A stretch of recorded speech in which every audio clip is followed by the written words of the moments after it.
This is not a test. This is not a test.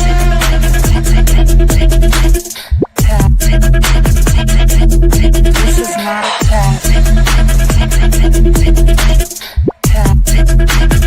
I don't know if you can hear me. This is not a test.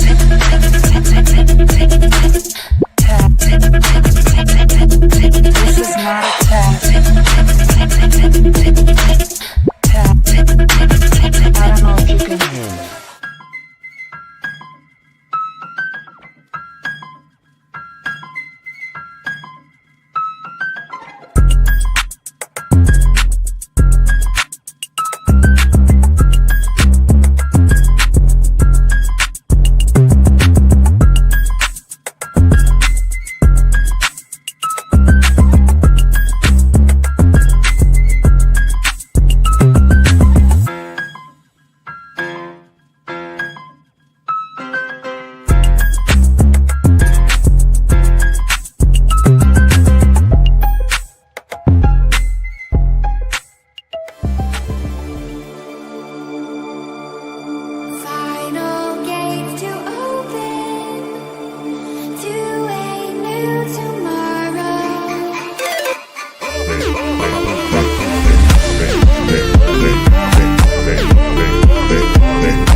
while you're down.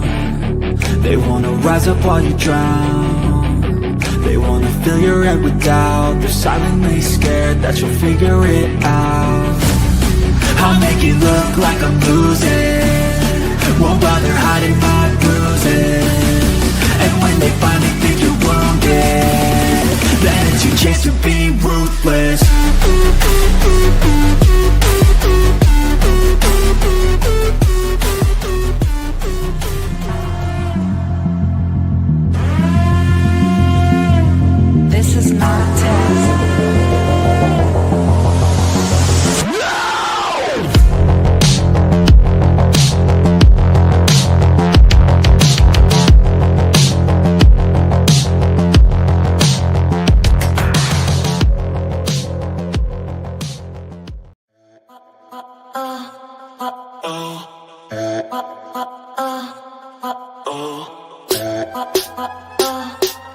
Alright, you have the right to remain silent. Anything you say and can will be used against you in the court of law. You have the right to talk to a lawyer and have them present with you while you're being questioned. If you cannot afford to hire a lawyer, one will be appointed to represent you before any questionings if you wish. Alright. You good, dude?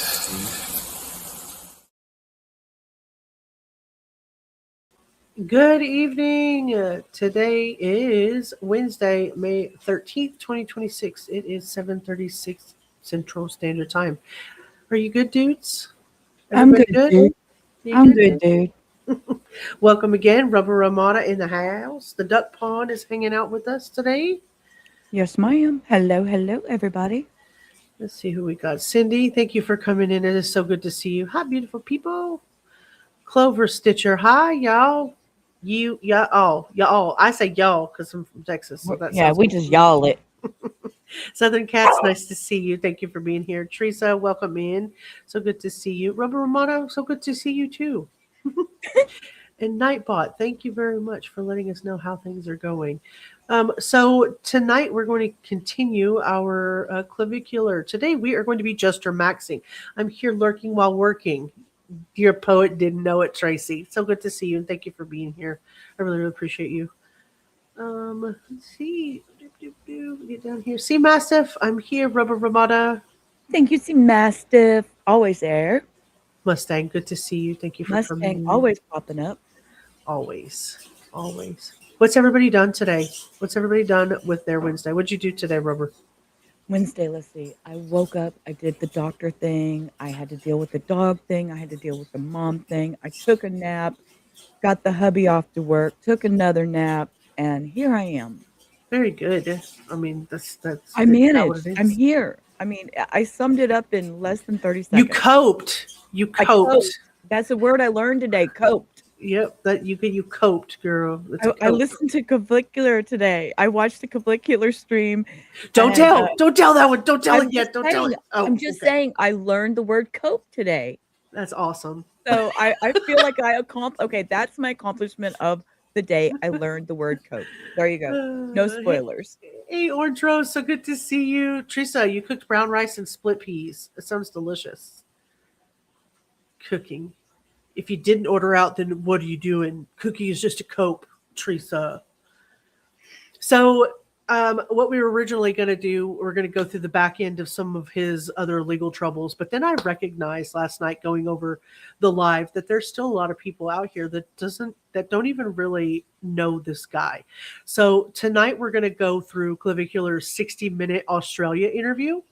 And I want to say this up front. It's not a lazy reaction stream where we just sit here and play someone else's interview. I want to use the clips. I want to pause. I want to analyze what's happening. I want Rubber to give me her criticism, her commentary, her education, her discussions. Oh, hi, girl. Hi.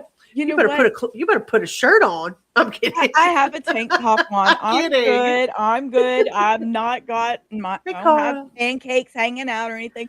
But you know what? I figured, what the hey? We're gonna do a live reaction because I ain't seen this. Hey, Queen Lady Wolf. We're gonna do it. Now I might eat a couple cheese balls in the meantime, so don't be upset at me. I don't want to know him in real life. No, I don't know. I don't know that I do either. The more that I do learn about him, the more disappointed I become. And that's really sad. So this is criticism, commentary, education, news discussion. We're not going to replay the interview as a substitute for the original. I just want to use the portions so that you guys can help me break down what you think the ideology, maybe a little bit of the psychology of this guy, the rhetoric and the cultural movement that comes from this kind of dude. I'm not diagnosing Clavicular. He's diagnosed himself. I'm not his doctor. I'm not his therapist. I'm not assigning him a mental health condition. He has assigned himself autism, self-proclaimed autistic, without a legal diagnosis or medical diagnosis as well. And what I want to do is just analyze the public statements from his very public interview. Today, we're going to do the Australia interview. Tomorrow, Rubber is going to do the Pierce Morgan interview. And those are the two interviews that are the most telling about him. And we didn't realize yesterday, here we are all indulged and looking and figuring all this stuff out. But talking, Cara? We're sitting here all Googling and knowing and all this, and half the people in the audience may have no clue what we're talking about. So I think that was our cue to wrap around and let y'all know what we're looking at actually. Oh, I want chocolate chip cookies. Cookies, cookies are my weakness. Cookies are my weakness. The interview is not just about like the one controversial streamer. To me, so far, what I can see is this is about a generation that seems really lonely, really rejected, kind of broken and insecure and very unhappy. Being raised in a whole different way than any of us were.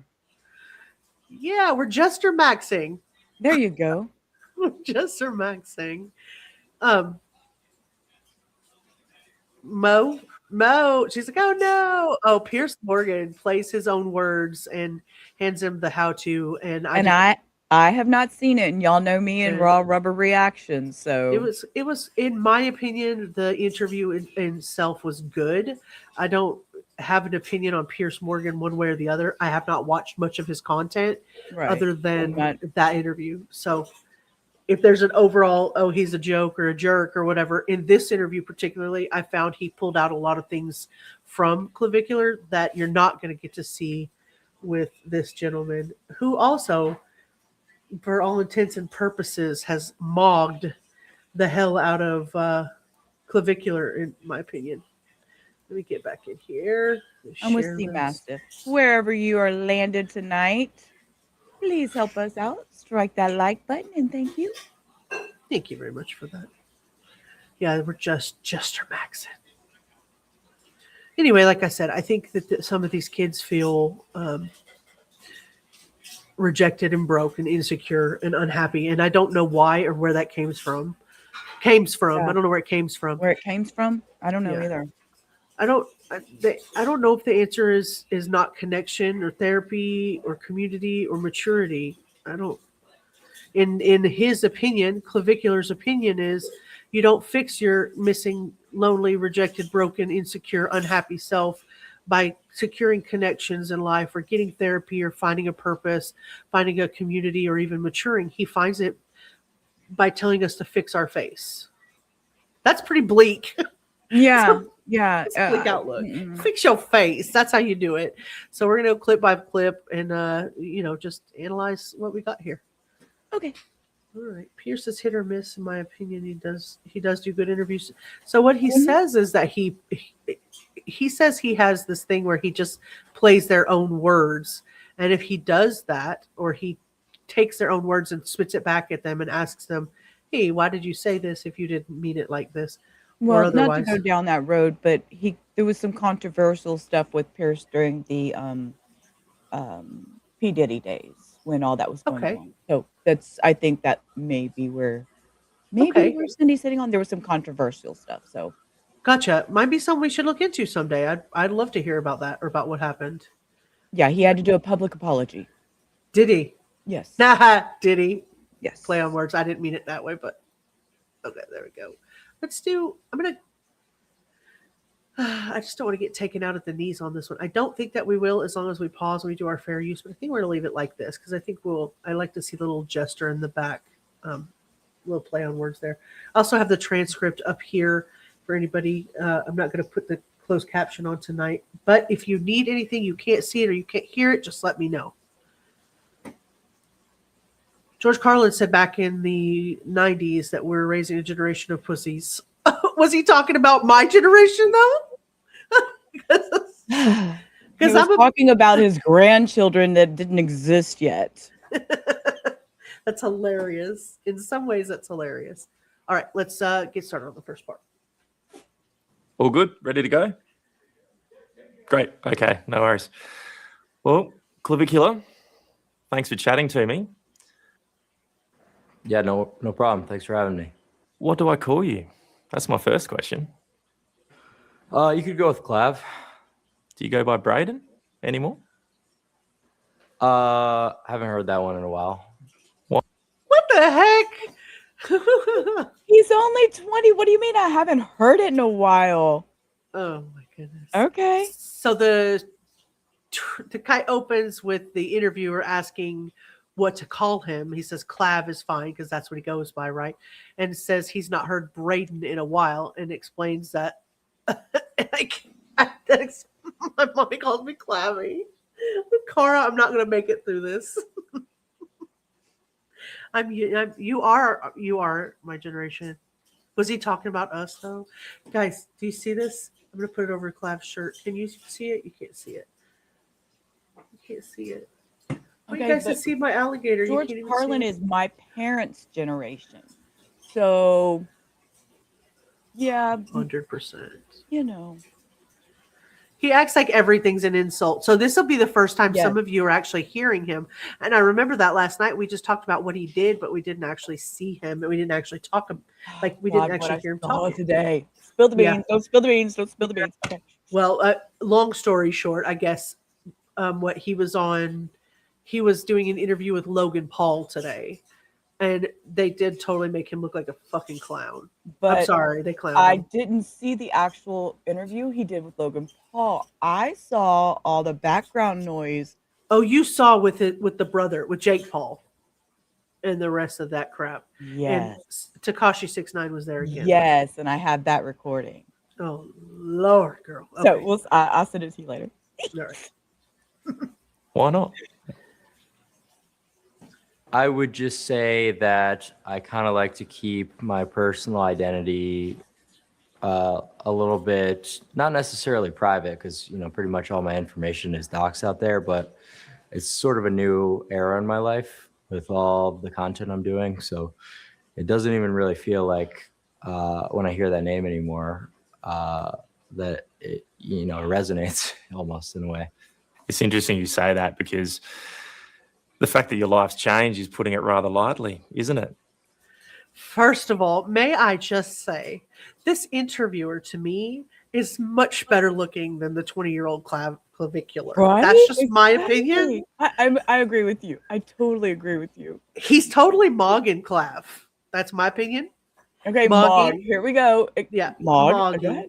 They're going to explain what mogging means, but basically it's, outdoing the other person, looking better than the other person. Yeah, my opinion, he's just much better looking. Plus his accent is so just steady nice. Yes. So the first thing we talked about that, he called him Clav. Again, I don't want to diagnose him, but psychologically and from an identity standpoint, the first flag for me is that we're dealing with somebody who's trying to split between a private self and a performative self. Braden is the person, Clavicular is a product. I think that's So if he can distance the Braden as a person and only present himself as a product, then I believe that he can get away with things that he normally wouldn't as a person. Yeah, naturally, may I point out? Absolutely, Cindy, you may point it out.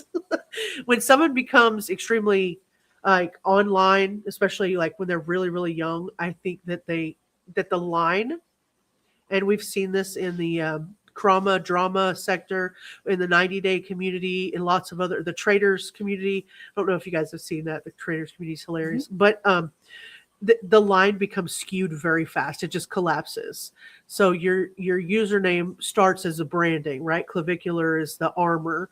And then the person that he is, that's the person that everybody's reacting to now. So eventually your real name starts to feel like part of your brand. I think that's why it's not resonating with him anymore. I don't know. It's part of the influencer trap, right? In my opinion. Yeah. If you create your character and you get the attention from that character and the audience rewards you with the whatever it is on Kick that they give them, the kicks and the reward, the money rewards the character. Okay. And then the platform rewards him. And eventually the person underneath just has to keep feeding that character or risk losing the relevance to it. In my opinion. He watched too many Batman movies. I don't even think he's that deep. He's about as deep as a dewdrop. He had a chance to exist. I don't disagree with you. I just want to talk about this overall. We're looking at Clavicular, right? But I think this is an influencer thing, like an overall thing. His particular brand, I'll do anything to ascend, as he calls it, or move up, make myself look better. And what happens when everybody gets bored with his original ascension is that he has to escalate, which we've seen recently in his behaviors with his recent OD, alleged OD, and the things that he's gone to more of the extreme to accomplish, if that's fair. Anything, Rupper? No, I'm listening. Yeah, I agree. I'm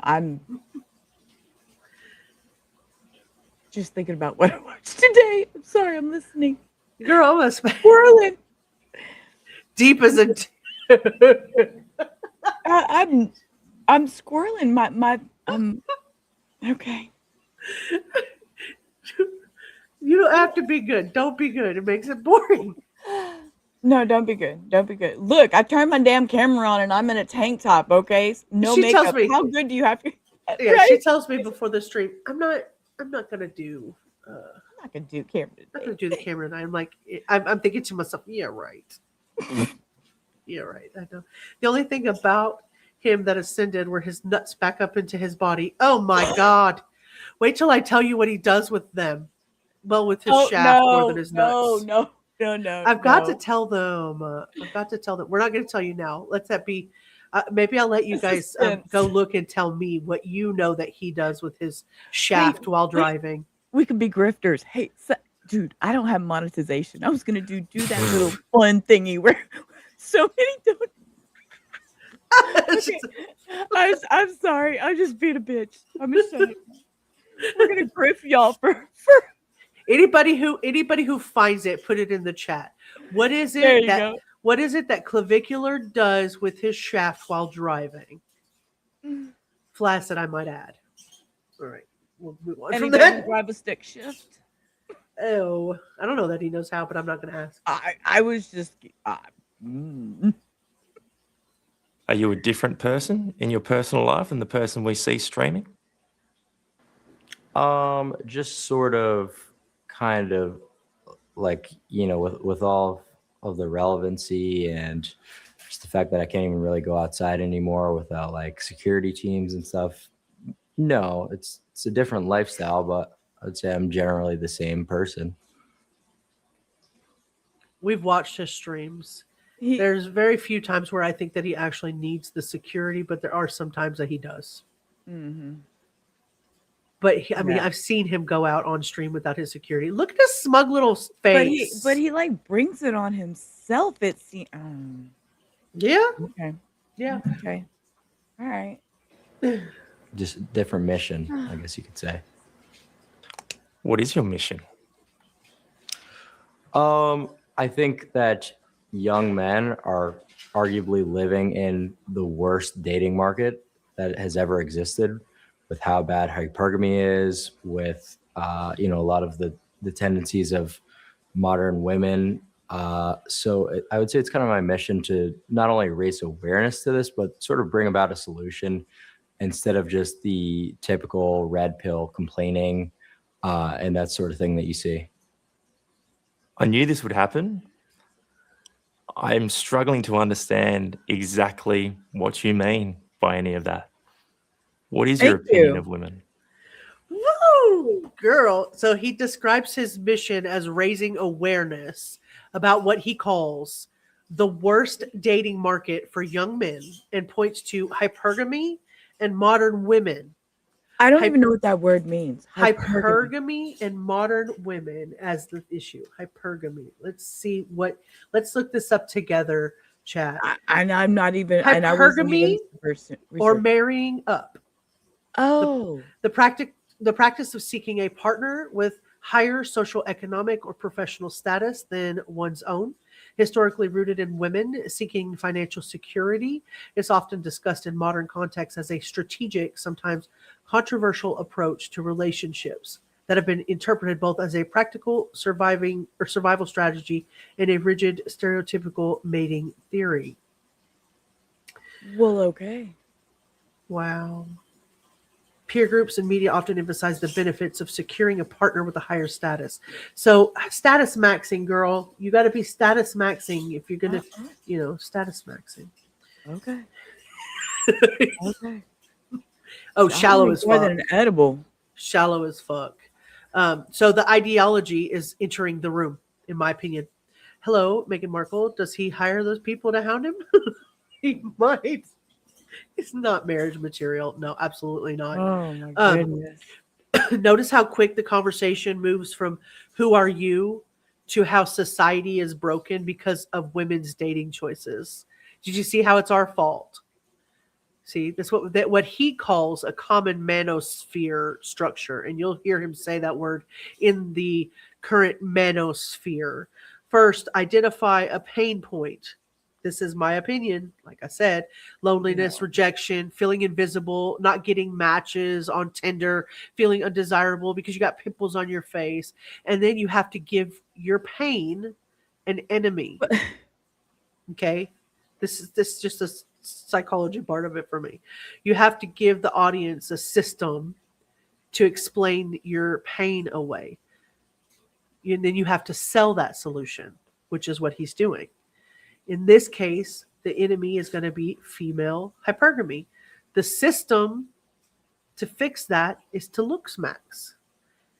The solution for him is to physically transform himself at any cost. No, I don't. It's not. It's not okay. It's not okay. I don't. But to these shallow. kids, The first thing I think of is Shallow Hal, that damn movie, and I don't know. And I guess it's just somebody being so shallow. But dating is hard. Dating is hard. I have a 25-year-old. Adolescence is, in Clav's words, brutal. You'll hear that a lot. Social media distorts everyone's expectations, right? People are lonely. People are lonely. And That's I don't true. know. He's looking for some sort of deeper support.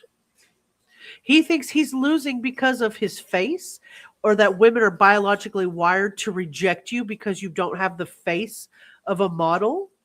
Society lied to you. I have the cheat code. I mean, I don't know. That's what it seems like he's saying to me.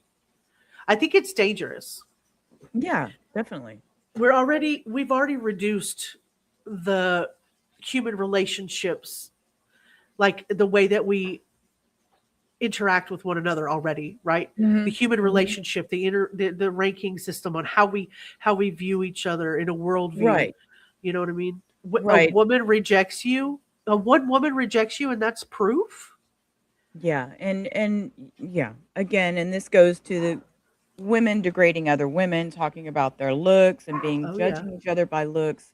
Oh yeah. Doesn't help any of this. And the men are doing the same thing. I mean, they wouldn't have all this looksmaxxing and wanting to look this certain way had not it been a trend, something that they're following, in my opinion. Well, there's no way out of the ideology because it's already decided. He's already decided what the outcome means. There's no critical thinking at this point. He's trapped in his little vocabulary of gesture maxing. And hi, Jenny Jen. Hi, sweetie. Thank you so much for the trigger warning. Trigger warning from Nightbot. Thank you. Women reject him because he's a jerk. Yeah, he's definitely shallow, in my opinion. Another dude who listens to men about women, what women want, rather than listening to women. Well, because listening to women, there's no return, or well, I guess you would call it an ROI in his opinion. There's no return on investment. If you listen to somebody else, you're wasting your time, and you could take 15 minutes to go and Looksmaxx and do the most. See, your opinion doesn't matter. You're invalid. You're invalid. I wish it wasn't that shallow. He does remind me of a Wade Wilson type. I agree with that. I haven't agreed with a comment more all night than that, actually. He has the potential I'm not saying a serial killer-ish mentality. I'm just saying he has a potential to have the traits that Wade Wilson has. No ma'am, Lola. Oh, ma'am. Okay, all right, let's keep going. Go. What is my personal opinion of women? Well, I don't really think that's even relevant to the point I just made. I would say that it's all pretty statistically backed, right? So we take a look at all the stats that are released by like the online dating apps, and how the bottom 80% of women are going for the top 20% of the profiles on there. So even that's enough to kind of justify that hypergamy is a real thing, and that there is something going on that's horribly wrong with society. So before I go on, how many of you in the chat, if you're comfortable saying so, have used a dating app where you're looking at it as a social experiment to come up? Not to date somebody because you find something in the profile that matches who you are, what you're about, and what you're looking for, but a come up. Anybody? Nope. Nope. Never used a dating app in my life. It's crazy. Hey, Orange. I don't see anybody saying that they've used any of the dating apps as a come up. No. I've never even used a dating app. Well, unless you want to call chatting with people on AOL a dating app. I mean, I guess we could have back in the day. You never looked for a sugar daddy? Apparently we don't know what we're missing out on. This guy's status max. He's looked max. He's, got all of the right things in all the right places. So this is the type of dude that all of our kids should be looking for, right? That's what he's telling us. What do you think that is? Well, it's like I just said, it's female hypergamy. To the uninitiated, and let's be honest, probably the rather confused among us. Allegedly. Can you explain to me what Looksmaxxing is for you and what it does for you? Looksmaxxing is just another form of self-improvement that is a little bit more holistic, I guess you could say, than the traditional self-improvement that was usually just, physical fitness and, athletic activities, whatever sort of was in the mainstream in, the early 2000s, 2010s. You typically just see on forums a lot about bodybuilding, but now it's evolved a little bit further from that, and people are taking mind the face, so that's one of the most important distinctions. What lengths are you going to? What lengths have I gone to? Well, I mean, I'd say I've pretty much tried it all. Okay, I want to stop there before we move on. So what he's talking about now is using Looksmaxxing as a holistic evolution of self-improvement that goes beyond just like fitness and bodybuilding, he says, and it focuses more heavily on the face. Heavily on the face. Yes, hitting yourself in the face with a hammer is holistic. He was in diapers in 2010. Yeah. This is the slippery slope. Looksmaxxing, quote unquote, self-improvement. And that word does a lot of work for younger people because self-improvement sounds harmless, right? If I was just going to tell you, hey, Rubber, come on over. Let's do some glam ups. You know what I mean? Let's do some glam ups. Would you originally think that I would be injecting Aqualyx into your cheeks as a glam up? All right. So it sounds like I we could do some hair and makeup. We'll do some brer hating. Woo, yeah, brer hating. Yeah, drinking water, get a haircut, fix your sleep schedule. There you go. Get some clothes that fit. But damn, you're gonna stab me with anything in my face. Yeah, try not to live on gas station food and Sprite. Fine, good. I love that. But in this guy, is it self-improvement it's like he's using it as a, think of it like a burrito. He's like got the burrito wrapper around much more extreme behavior, which we saw last night. And extreme mainstream communities themselves are watching him unwrap this burrito on stream. Something normal. Just take care of yourself. You're worth it. And then they move to, well, your face is determining your worth. So therefore, what we need to do is get you some pharmaceuticals. Then you should reshape your body by using the peptides and this lean maxing with meth. If you're not willing to suffer, you're going to choose to lose. Mm-hmm. Right. Nobody starts by saying, welcome to tonight's tutorial on spiritually microwaving your self-esteem. Right. Wow. Wasn't born. What year was he born? Well, he's 20. He's 20 right now. Well, he started shaving because he started using testosterone at 14, self-admitted testosterone at 14.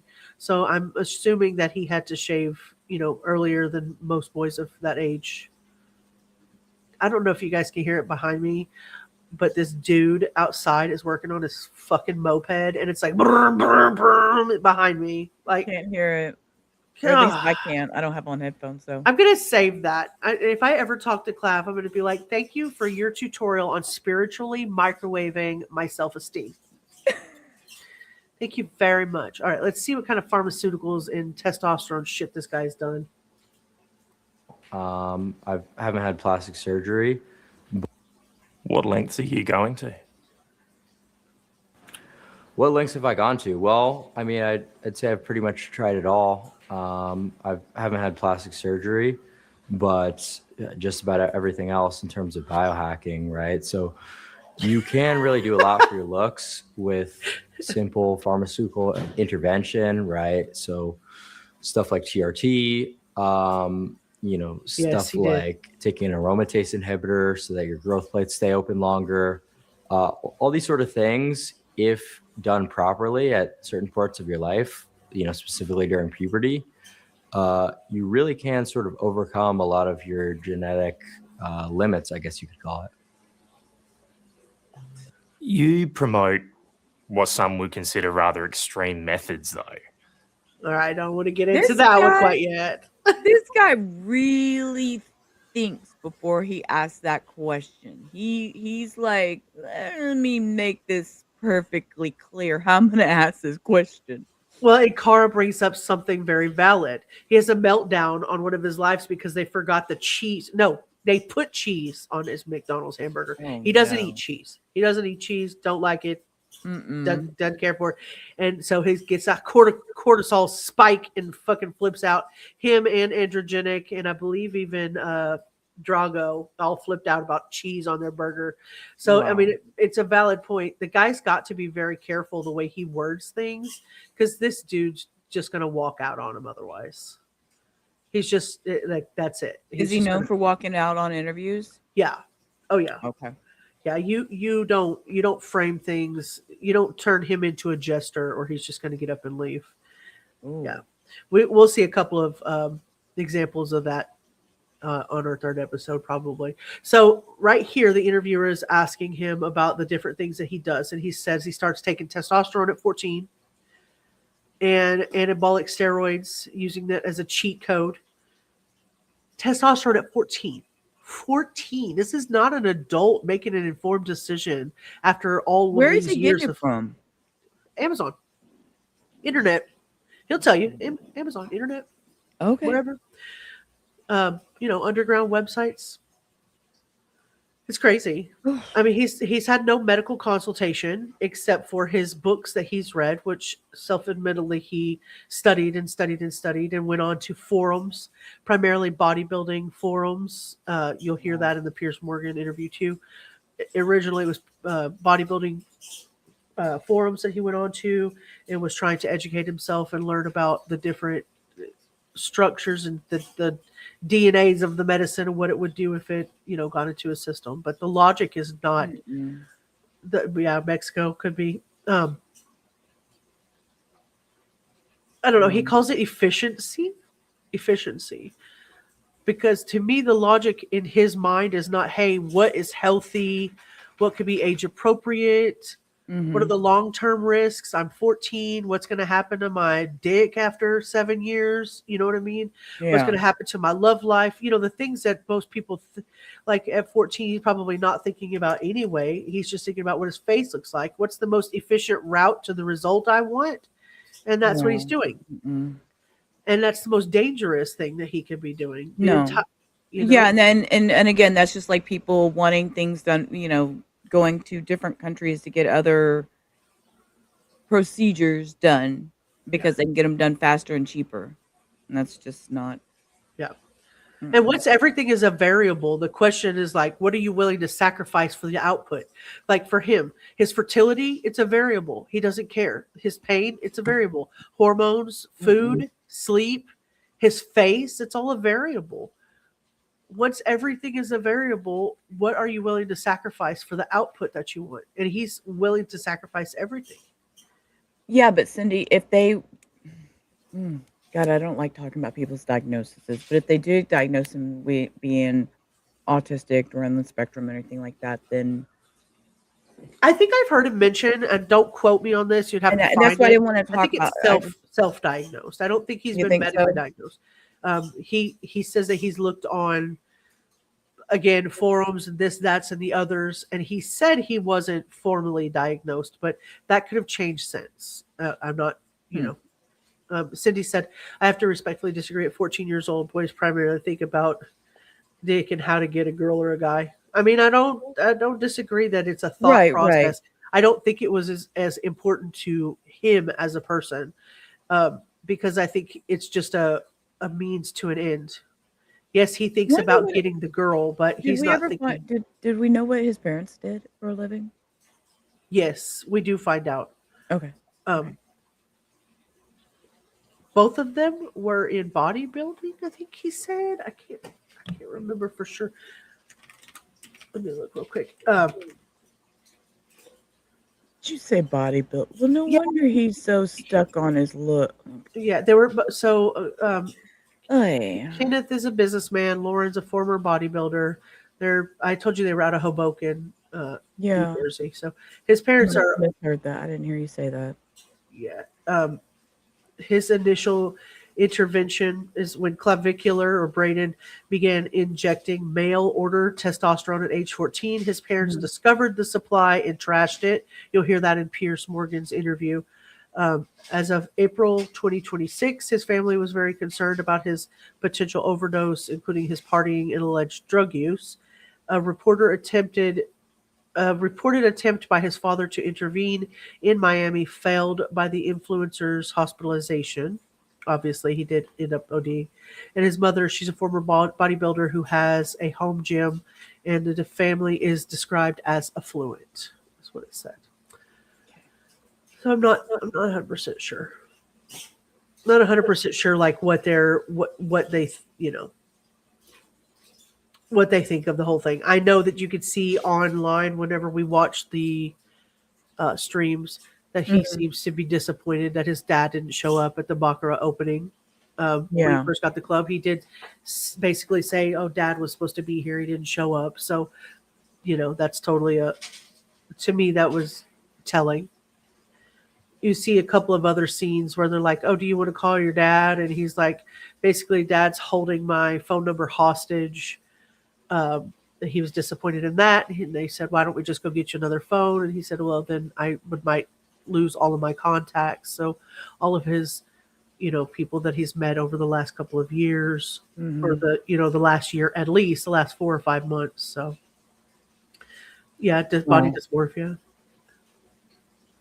I have no idea, and I hope that allegedly since the OD, he's sober, but of course he's sober online. So I don't know what the behind the scenes thing is going to be, but I just definitely don't think that how a child ends up thinking anabolic steroids are not a major life decision, but just an efficient route to where he wants to be is troubling to me. Like, you're not avatars. You're not in GTA. You know what I mean? You're not changing stats in a game. Right.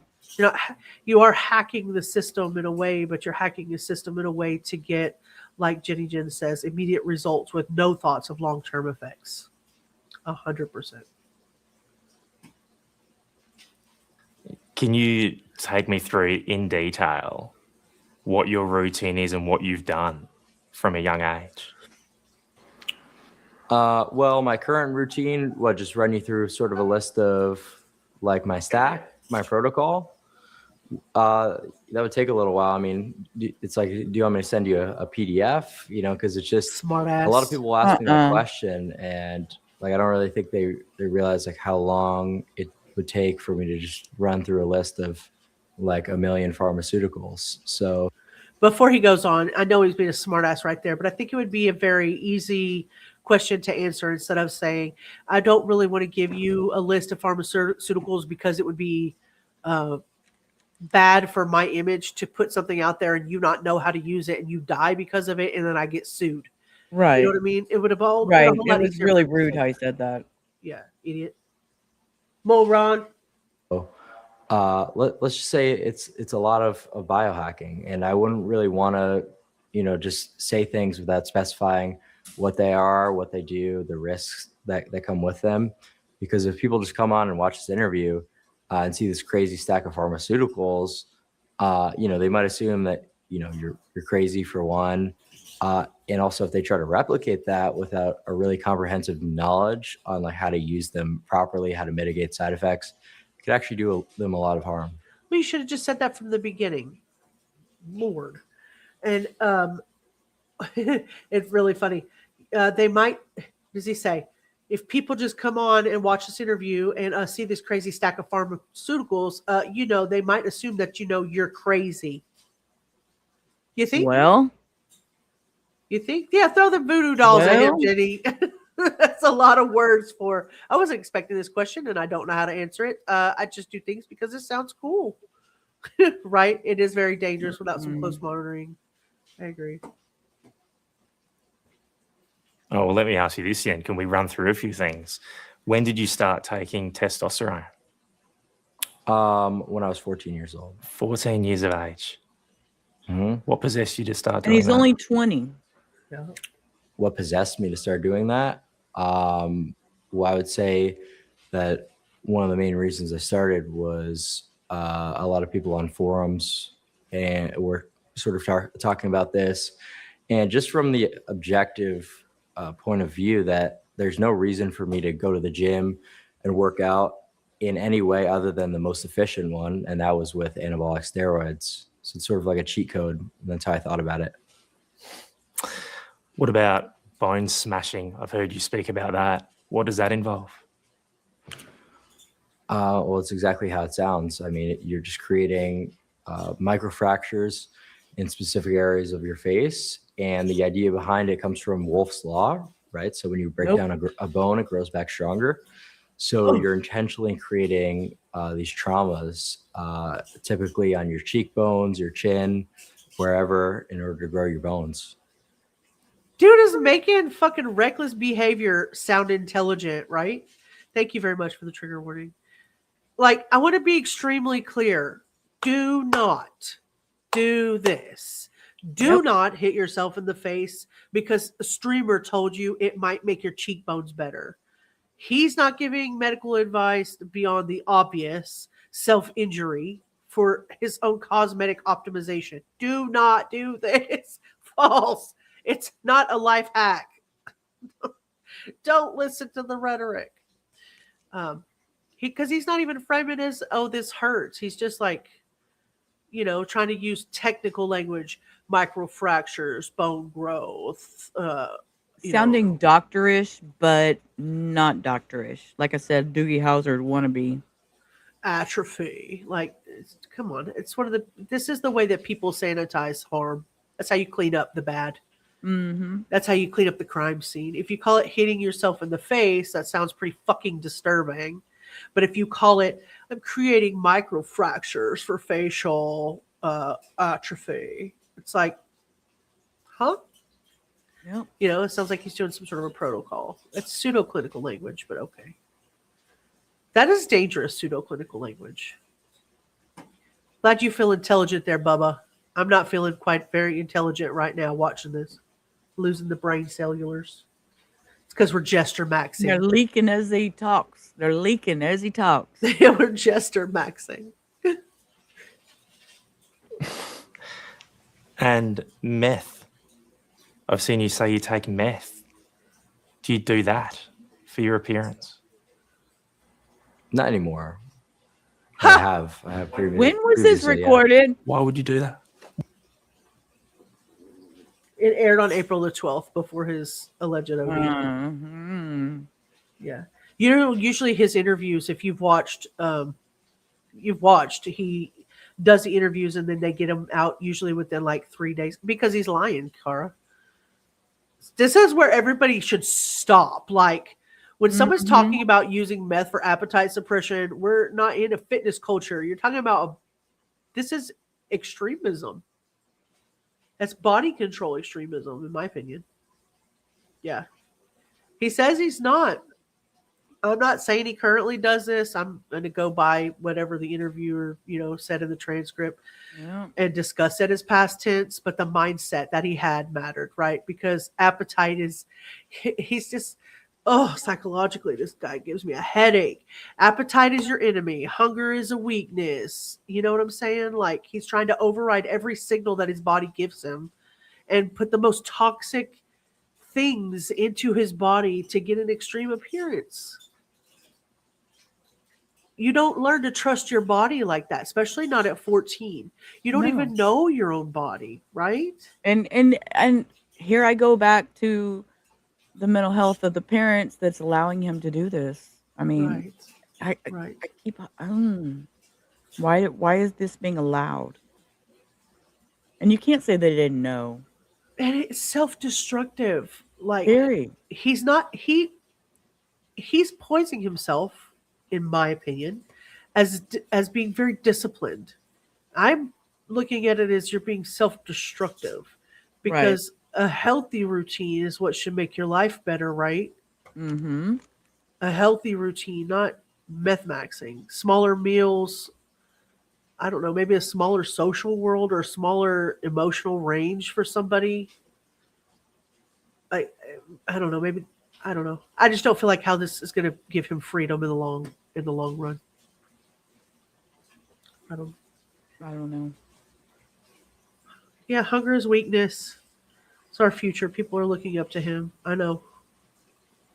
Maybe they did, Cara. Did you see that? Did you see that come out? I saw that little ET looking alien in a box. It really did look like ET, girl. It makes me wonder. All right, let's see what he talks about. I think he talks about his viral shit next. Why? Stimulants suppress your appetite, and that is a stimulant with a very long half-life, meaning the suppression of your appetite lasts the entire day. What? So to go back one. That dude plain ass rolled his eyes at him. Okay, dude. Wally. Just to clarify, you take a blunt instrument to your face and repeatedly hit it. What does that achieve? I'll typically use my fist. What do you get out of that? That just sounds like you're doing damage to yourself. Well, I just explained it, right? So you're creating microfractures in specific parts of your face, like typically your cheekbones.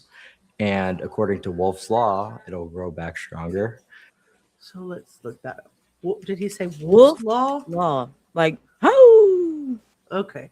Wolff's Law states that healthy bones adapt over time to the loads under which they are placed, becoming stronger with increased stress and weaker with reduced stress.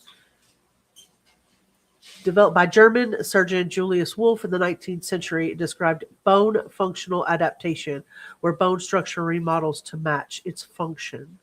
So when subjected to heavy, consistent loads or weightlifting, bones remodel and become thicker to accommodate the stress. Can you see my alligator now? Yep. Use it or lose it. Conversely, if a bone is not subjected to stress in a cast or during bed rest, it becomes weaker and less dense. When bones are slightly deformed by movement, small electric currents are created, triggering bone cells, osteoblasts, and osteoclasts to either deposit new bone or remove old bone. Wow.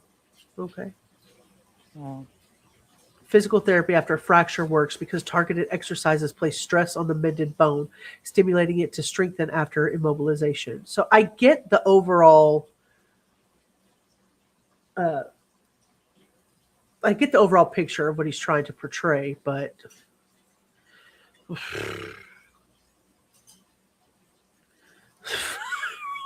I agree. Swan's Law. Where is K Swan? K Swan's Law. We're going to invent that next time. K Swan, we'll have to tell. We invented K Swan's Law. It's a hell no, you don't do that. It's a hell no, you don't do that law. Okay. And bigger. So your hypertrophying your bones. You know, doctors and medical experts will listen to what you say and shake their head and go, "You're crazy for doing that," and it sends a horrible message. Do you deny that? I don't really think that they would. Like, and I really haven't seen too many people who have actually looked into my content and the specifics beyond just reporter headlines and out of context clips. Out of context clips? With people really disagreeing with my actual unironic Looksmaxxing advice. Now, you know, obviously with me being a full-time streamer, you know, sometimes, you know, jokes are made or recreational, you know, things will be used that don't pertain to Looksmaxxing, and that could sort of be thrown into the loop. But in terms of like all these peptides and that kind of thing, I don't really think that many doctors would disagree. I would say that most people are coming around to taking peptides. Most people are coming around to GLP-1s, and the percentage of people who are taking them has grown rapidly. You're talking about two different things. Yeah. Two different things. Do you think he practiced pronunciation in the mirror? I'm not sure. I do know when I first watched this interview, I did find him I did find it easy to watch him talk, although I feel like he's full of shit. I did find it easy to watch him talk. I do find it much harder to watch his streams. I find him extremely socially awkward. Yes. And he is extremely socially awkward, even though this man is not even sitting in the same room as Clavicular right now. And I still find him easier to watch than in an interview than to watch his streams. Do I find his product intelligent? No, not in the fucking least. He basically is separating his brand into two buckets. That's what he's about to do. He's going to talk about his clubbing, his lifestyle, and the virality machine, or I guess you would call the kick machine, that's made him go viral. And I kind of see it all as one, so this will be interesting. Yeah, I agree. But he tries to separate the two. Have you suffered any side effects from what you do? Not really, because like I said before, if you actually, you know, do comprehensive research, you know how to mitigate these side effects. Like, AKA, if a side effect for say, something that causes you ED or erectile dysfunction, then you just find something to combat the erectile dysfunction. That's it.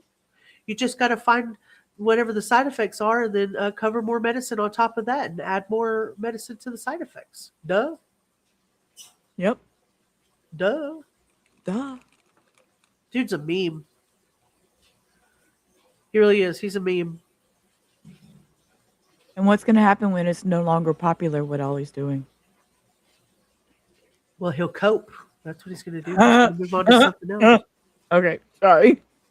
Sorry. You know he's already doing that, and we haven't talked about the family that he's involved himself in with buying this club yet. We haven't talked about that at all. And what that entails, and who his friends are now 4 or 5 months into streaming. testosterone could cause your hair to fall out. But if you take something like dutasteride, which is a 5-AR inhibitor, then you're not going to have any issues with that in most cases. I've heard you describe yourself as infertile. Is that true? I haven't officially been tested, but I've just been kind of going based on my anecdotal experiences. But yes, that is extremely likely due to the fact that I've been suppressed for a very long time because of my exogenous hormone usage. Then why on earth is it worth it? Well, first of all, that's honestly like a pretty mog side effect if you think about it, due to the fact that it's extremely easy to restart your fertility with fertility drugs like HMG and HCG. Mogging. What do you mean by that? In that context, I just mean it's awesome. It's good. Watching your content is like learning another language sometimes. You talk about ascending, mogging. Can you explain to me what that means? That's correct, Teresa. According to him and his self-logic. I don't know how many times. I don't know how many times a week he needs to be treated with different types of STDs, because what I heard on his stream maybe a week and a half ago, I think he's on the ups of like 500 women, something of that nature. Wow. Yeah, agreed, Teresa.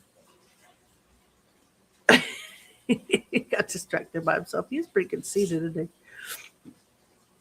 Ascending is just getting better looking, so Looksmaxxing, and mogging. I guess there's sort of a lot of context that it could be used in. Like, for example, I just said it's a mog side effect, but generally has a positive meaning behind it. So you could mog someone, and you could height mog them. You could be taller. So it typically means. What in the hell? Like, you could height mog somebody? So just because you're taller than somebody, like I'm 5'7" and you're 5'5", so I mog you. I height mog you.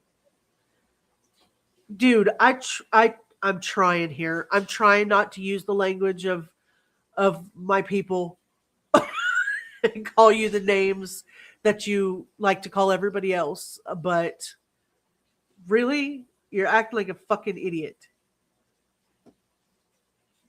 It's like outshining someone in some regard.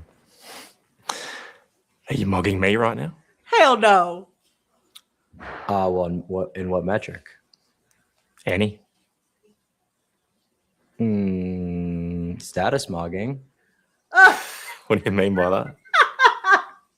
I mean, like I might be status mogging you. Maybe I don't know. You're fine. Like potentially, money mogging. Who's to say, right? I don't know. But like, those are different types of mogs that you could achieve on someone. It doesn't only pertain to looks, right? So there's all types of mogs. Status mogging this dude, money mogging. Like, I don't know if you know what this interviewer makes, but I would back up Tokyo. I'd back up. And as far as looks mogging, not even close. This guy has Riz for days and he ain't even trying. Status mogging. Oh Lord. Well, your whole persona and shtick is about appearance and looks, right? So would you say you're looks mogging me right now? Hell no. I can't really see you, to be fair. It's kind of hard with the light. The camera's quite far away. So I'll just give Rubber. No, she must have got a phone call. She'd be laughing her ass off at this right now. it to you. Really? Yeah. I mean, I can't see. All right. Well, how about this? If I was to come to you for advice, which you give out readily, would you say that I need to do something to myself to ascend or live a better life? Well, the issue is you're just giga far away on a laptop screen, so I wouldn't be able to really say what you could do. It's very far away. So sorry about that. I find it fascinating talking to you. I feel like you're a very different person face to face than the persona you give out online. Do you believe half the stuff you say? Do I believe half the stuff I say? So what are you saying? Inauthentic? I'm just curious, that is a lot of what you say on your videos and online about gaining attention more than necessarily it being what you truly believe?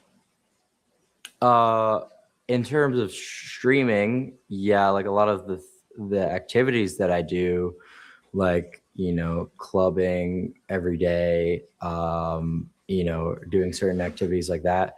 Is that something I would do if I wasn't a content creator? No. So that part is, I guess you could say, just for virality. I'm a pretty sheltered person. I, like to spend time to myself, ideally.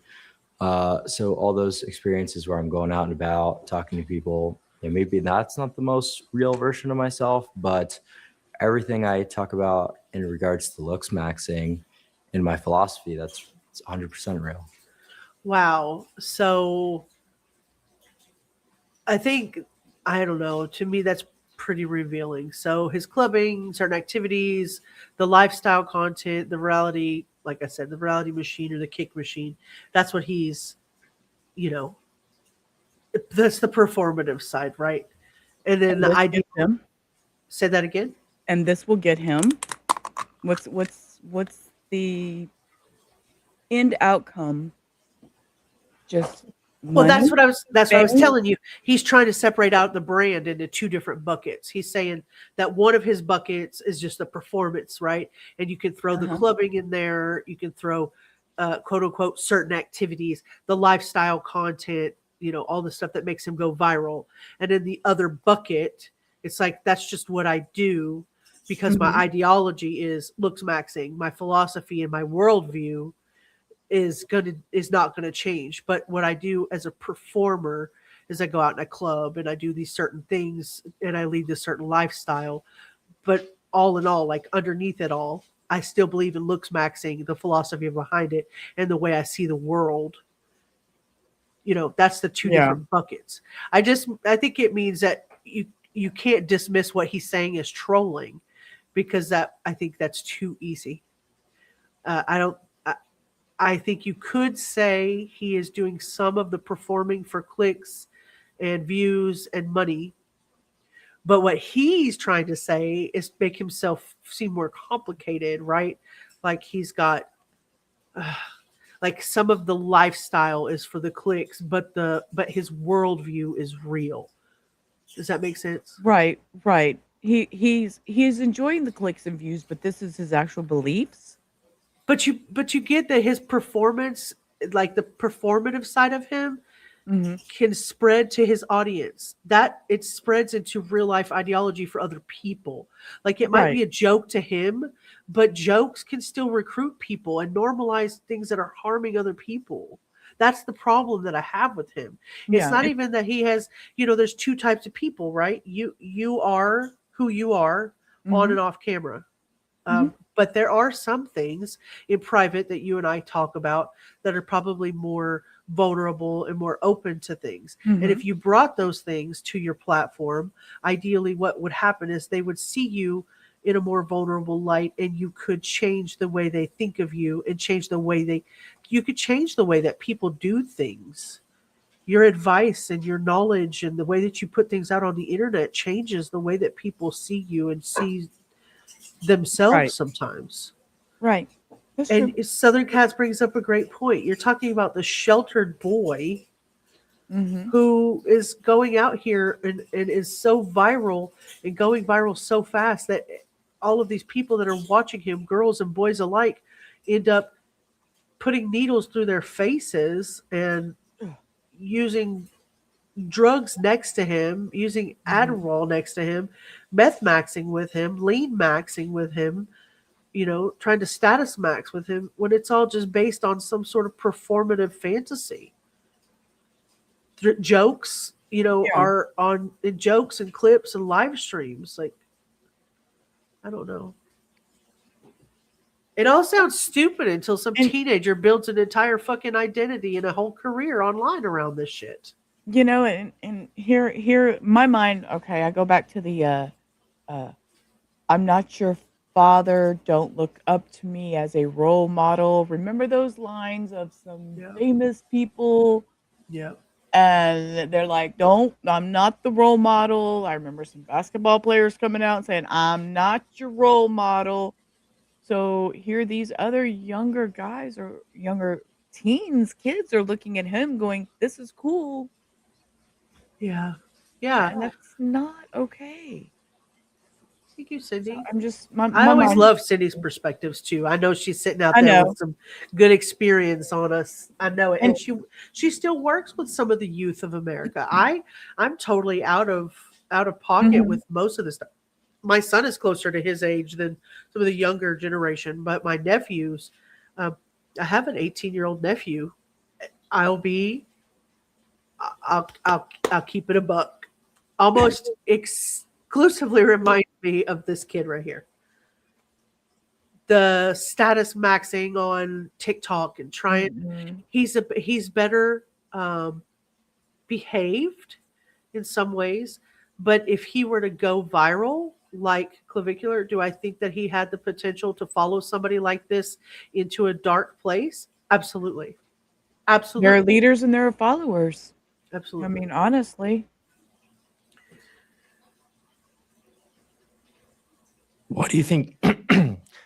Why do you think you have become so extraordinarily popular among young men? Because Looksmaxxing was the key thing that was missing from the manosphere and a lot of male internet spaces. And it's kind of the answer, right? So, you could overcome a lot of disparities by becoming rich, by becoming famous, or whatever type of success. But if you're not physically attractive, then you won't be able to really have lasting relationships with women. What? You won't really. Which is so fucking ironic because he doesn't care to have a lasting relationship with women. He does not care. Okay. Ain't that how they get the girls? Okay. I mean, if you're not physically attractive, then you won't be able to really have a long-lasting relationship with a woman because we're so shallow. I guess. We only have respect for the most bestest looking dudes. I mean, Hector's good looking. We're not Aftermath's your good looking. past high school games here, guys. Well, we're also not 20 years old and True. looking to have the eye candy on our arm either. No. And I love Hector for being Hector. It's nothing outside. It's all inside. And that's why I guess I just don't. My head doesn't wrap around these ideas put out by these young people. That's a possibility. I can't speak to that, but I guarantee you I don't disagree. But I can't speak to it for sure on my side. But obviously there is an interview out there or a part of his live stream where he says, David from the David and Celeste case, David says on an interview, I let my mom listen to the song. She absolutely hated it. I put it out on a track and went viral. So basically it was opposite day. Mom hated it. I love it. That means everybody around me will love it because mom hated it. Yep. So yeah, I can see that. Gain a lot of respect from people around you. And you're treated differently right off the bat because of something called the halo effect, right? Okay. And this is a real thing. So let's look that up like we've looked up a couple of other things tonight. Okay. There is a psychology behind the halo effect. It says it's a cognitive bias where an overall positive impression of a person, a brand, or a product unconsciously influences how specific traits are perceived, causing people to assume that one good quality, like attractiveness or charisma, implies others, like intelligence or kindness. So, it is a little misleading, right? But it is what they say it's an unconscious ability to see something as attractive and just assume that it has some trait that would be like, just because you're physically attractive, you might be a nice guy. Like we just assume, because the first thing you see on Tinder is somebody's face and then you look through their profile. You don't look through their profile, then swipe left or right. From what I know. And so, yeah, attractive individuals are frequently and automatically perceived as more intelligent, kind, or successful, regardless of evidence. The bias operates beneath awareness, making it difficult to recognize that judgment is being skewed. Interesting. Well, the Kardashians, I'm sorry. Have the halo effect. Like Yeah. they're naturally attractive, so people Mhm. just, that they got rich by doing not much. Right. And then went to go Yeah. changing their ways and their appearances to appear more to be attractive to their audience. Yeah, Okay. I agree. I agree with that. Right. And that's a horrible thing to have to overcome your whole life if you're not genetically well off. See now, Genetically well I would off. disagree Yeah, and could make be the good argument, looking. Clav, that character, personality, maturity, intelligence are far more important than appearance. Do you think I'm wrong? Well, bingo, there it is. But those are all perceived entirely differently, once again, based on your looks. So you're absolutely correct. You're just forgetting that key piece of nuance that is kind of the reason that my message resonates so well.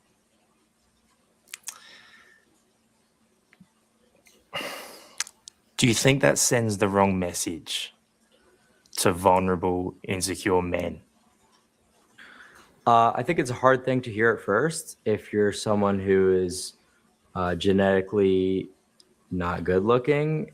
If you're telling them that the world revolves around being good looking, because now they have to overcome this seemingly impossible obstacle in their life and potentially, do all these pharmaceutical drugs, get plastic surgeries, whatever. But this is true, and we have a lot of data to back it up. So how people respond to this sort of brutal reality is up to them. But yeah, you're certainly right. It could send people into spirals, give them severe body dysmorphia, whatever. But it's just a reality pill that needs to be out there. Whoa. Oh, sorry. You're okay. So this is a morals center of him. He is acknowledging that these people could be harmed, that this could be an issue and cause young men to have body dysmorphia. He's saying essentially, yes, people could spiral. Yes, they could develop body dysmorphia, but this is the reality, and the reality needs to be said.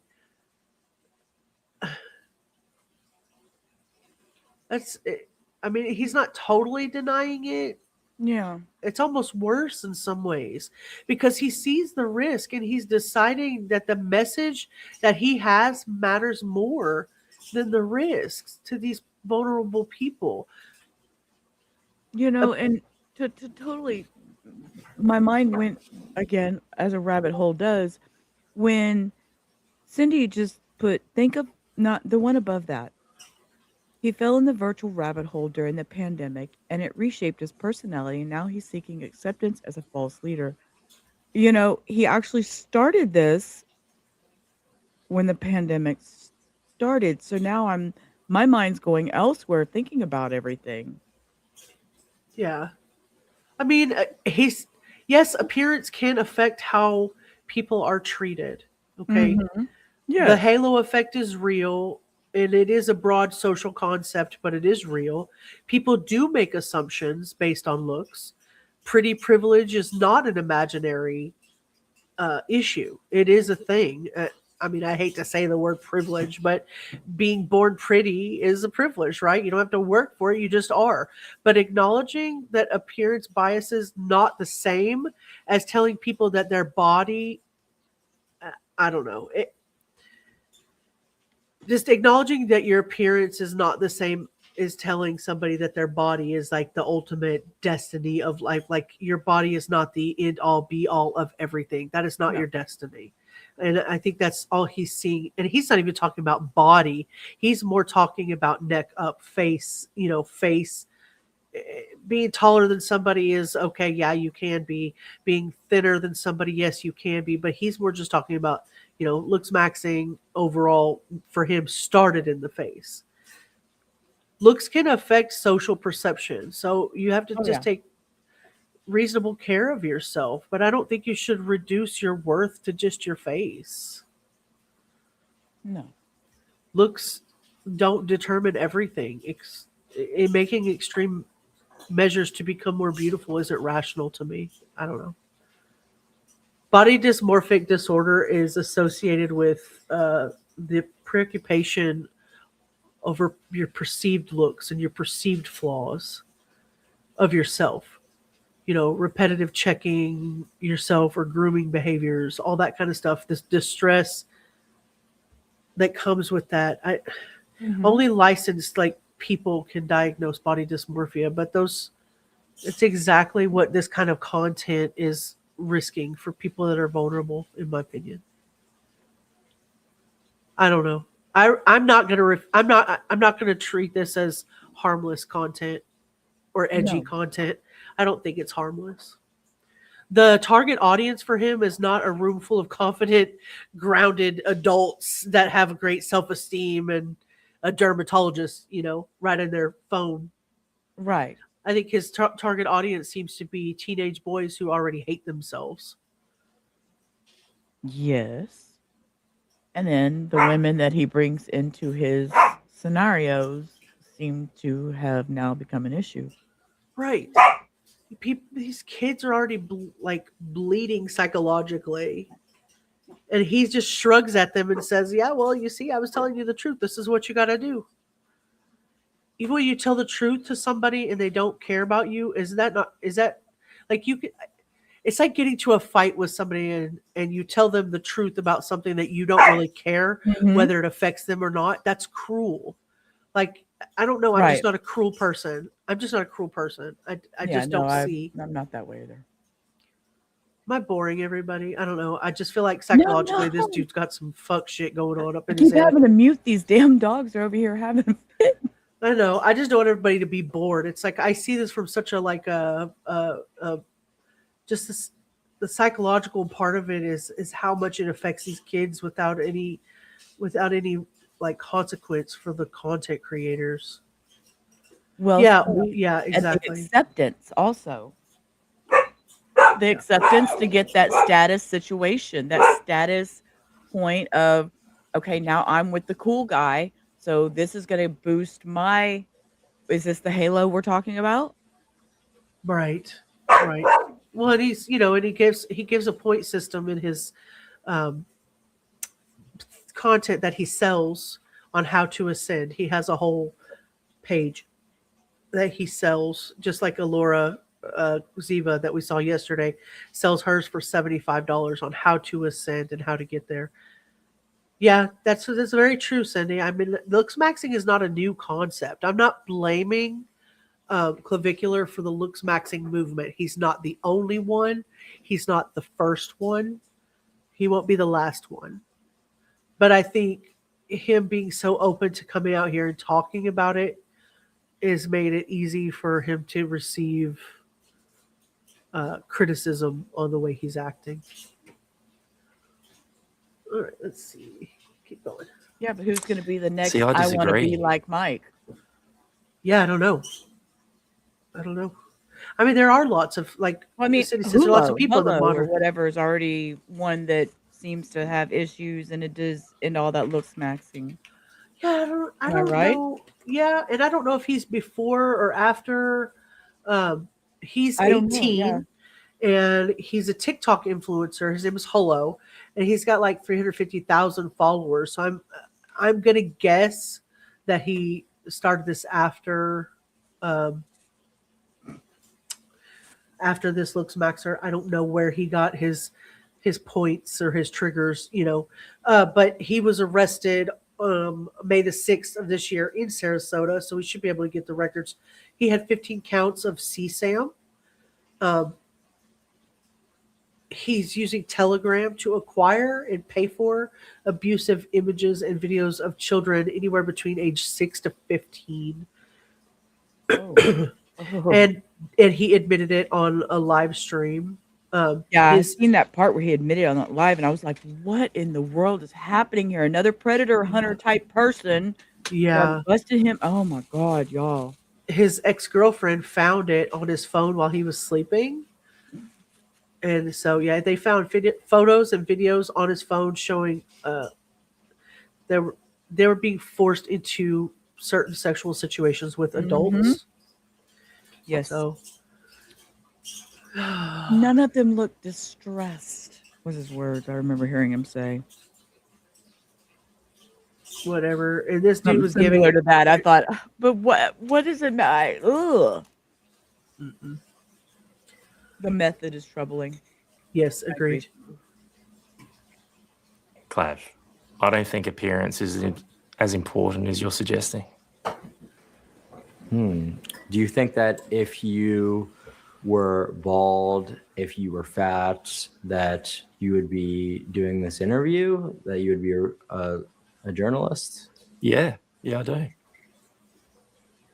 Well, I would tell you that it's very unlikely that you would have the career that you do if you didn't have, the looks package. That's really what it comes down to. Like you'll see a lot of media personalities with full heads of hair, generally in shape, and that's what it comes down to. See, again, I disagree. Do you not think there are bald, overweight journalists? Of course I do, but I'm just saying you would have had to overcome that disparity by being a lot better in other metrics. Being bald is to have the disparaging. career that you do. The people who follow you, do you feel the weight of responsibility at all? And do you reflect on the fact that the people following you are looking for something, looking for some guidance, and you might be sending them down a really dark, sad path? Well, yeah, I do feel responsible for the advice that I give, and that's why I didn't just go through a laundry list of different things that I take, and try to have people replicate them without all the background that they need to do things successfully. But, going a little bit further into it, do I feel responsible for the mental state that people could be in by realizing the importance of looks and not being potentially good looking? Yeah, I mean, obviously I'm responsible because I'm putting the message out there and I'm the content creator, but am I supposed to feel bad if someone just gets, brutally insecure? I mean, they're already insecure when they come to you, bro. I mean, it literally is what it is. Right, they're already looking for something when they come to you. Yeah, they don't consume your content because you're the most riveting, advanced 20-year-old in the world. I mean, you spit an image out there, you tell everybody what you're doing. You pay these girls, OnlyFans girls, by the way, $1,000 per episode that you air to sit next to you and scantily clad or doing whatever they're doing, and with the intention of having sex with every guy on the set. Whether they do or don't is not the point. It gives off the image that they're going to. So I don't know. Should I feel bad because you're insecure? No, it's not his responsibility to feel bad for all of the insecure youngins out there. No, I don't think that. But your message is clearly shit. Or starts having body dysmorphia. It's like, why is that responsibility on me? How people react to that messaging? Well, people would say because you are the person sending that message out. We see people taking hammers to their face and bone smashing. We see people talking about taking drugs because they look at you, a rather attractive young man, and then want to emulate that and emulate you. So do you feel bad about that? So do you think people are better off living in a fantasy land that is essentially just a matrix? Not to sound, like the typical, matrix talking point, but it really is like copium fantasy land stuff to tell people that their looks don't matter. But surely, Clav, it is a happier world when people don't sit there and obsess over their looks to the point they're hitting themselves in the face with a blunt object? Well, I mean, why? If looks are the most important metric, why wouldn't you do anything and everything to maximize it? Because there are probably more important things in life than looking good, don't you think? Like what? Like what? So that's pretty revealing. That's the worldview we were talking about, right? That's not the performative side. That's him. This is him. This is what he thinks. He's talking about romance. And the guy's like, no, looks. And he's like, what about the respect? No, talk about looks. What about the career? Looks. Friendship comes to looks, like your happiness, your family, everything. And that's his worldview. That explains everything. That's why we should be suspicious of this dude. It really does. Looks matter, money matters, personality matters, timing, all your trauma, your location, your culture, your luck, your social skills, your mental health, that kind of shit. You know, I don't know. For some people, everything has to do with class, race, gender, politics. But in his corner of the world, everything is looks. He's in Florida, right? Yeah, he lives in Miami-Dade. I don't know. I mean, I didn't mean anything by that. It was just a question. No. I mean,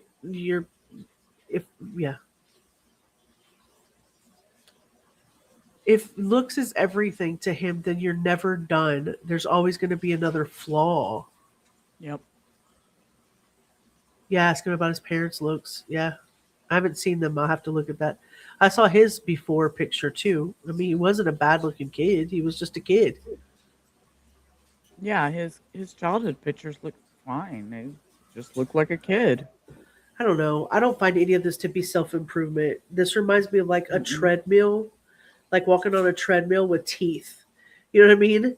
It's every angle, every measurement. You're always comparing, you know, you have a comparison every time you look at something. Another photo where you look bad and you've got another guy who mogs you, and then you're not, you know, like there's some reason that you're not at all reached your height. There's never right. There's never a stop. This is good enough. It's always going to be pushing to be better than you already were. He is the ultimate arbiter of who is good looking and who isn't. Didn't you know, Teresa? Didn't you know? How does he rate the gene pool he came from? That's a good question. That's a good question. Like being happy, like having connections, friendships, family. Exactly. Well, like we talked about before, if you're physically unattractive, it's unlikely that you'll be able to have these romantic relationships that you're talking about. So it all comes back to looks at the end of the day. We're not disagreeing. It's just that key element that you're missing, that you can only achieve certain things if you're good looking to begin with. But, I mean, let's be honest. People who you might perceive to be unattractive have partners, relationships, and live incredibly happy lives. Doesn't that contradict what you're saying? What? Because we could go through a couple anecdotes of a guy you know or a guy you're friends with who's fat but has a girlfriend. No, it doesn't, because this is a general rule. We're talking about society, in a bird's eye view. We're going into the entire sociology of this. This is not just singular anecdotes. So he's the all-knowing, I'm decided that I'm going to tell everybody what like society as a whole deserves. He's that one in the booth at the carnival in front of that little all-knowing ball telling your fortune. Well, unfortunately for him, I think that a lot of people disagree.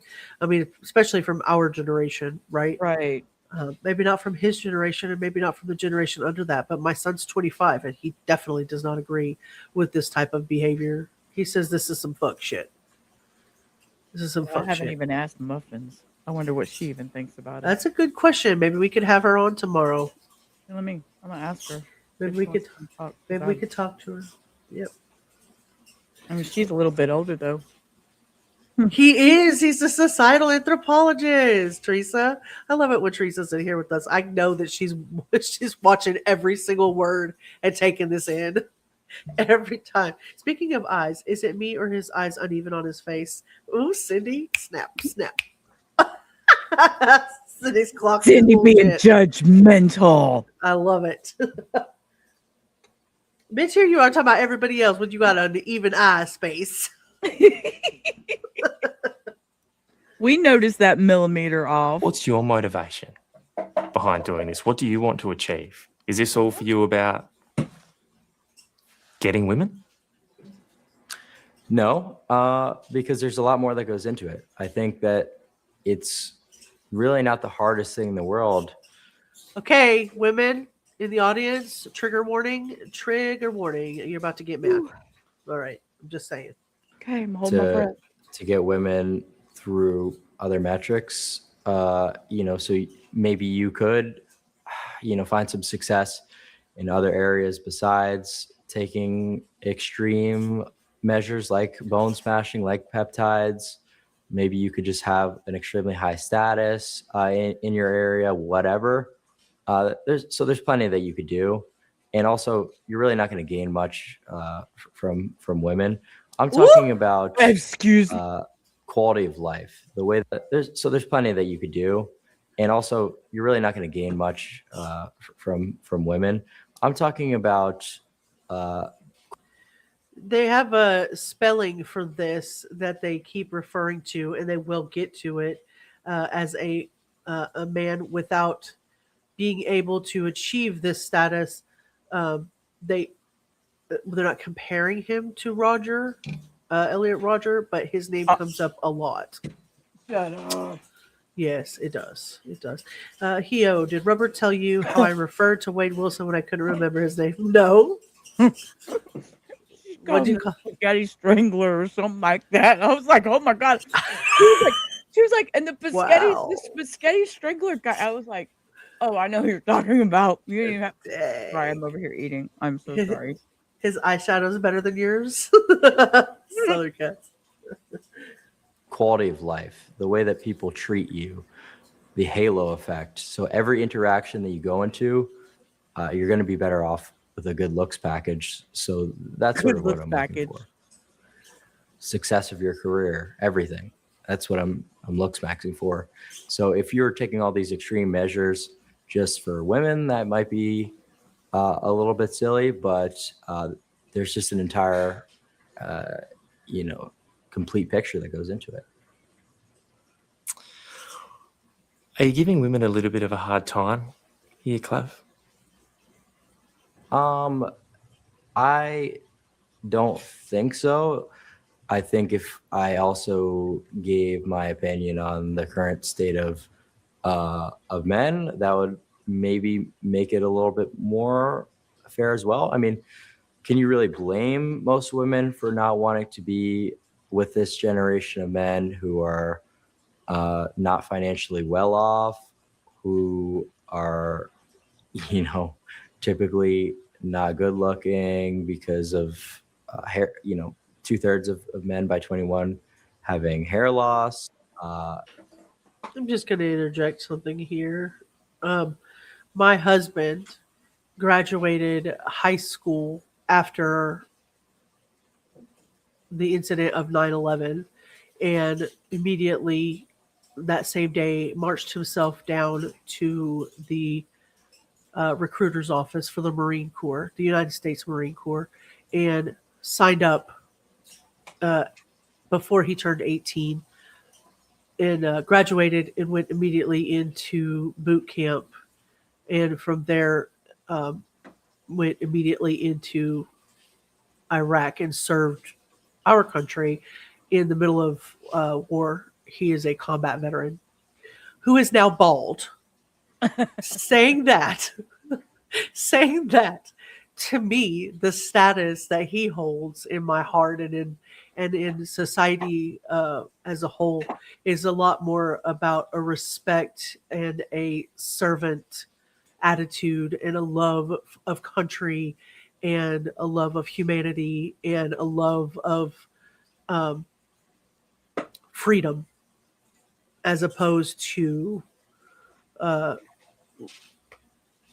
hair transplants, longer hair, and a leaner body. He has served through wartime, and I don't usually go into great detail about stuff that happens in my family, but I have a great respect for him, and I find that to be incredibly more attractive than Right. I guess they're calling him Timu Teeth.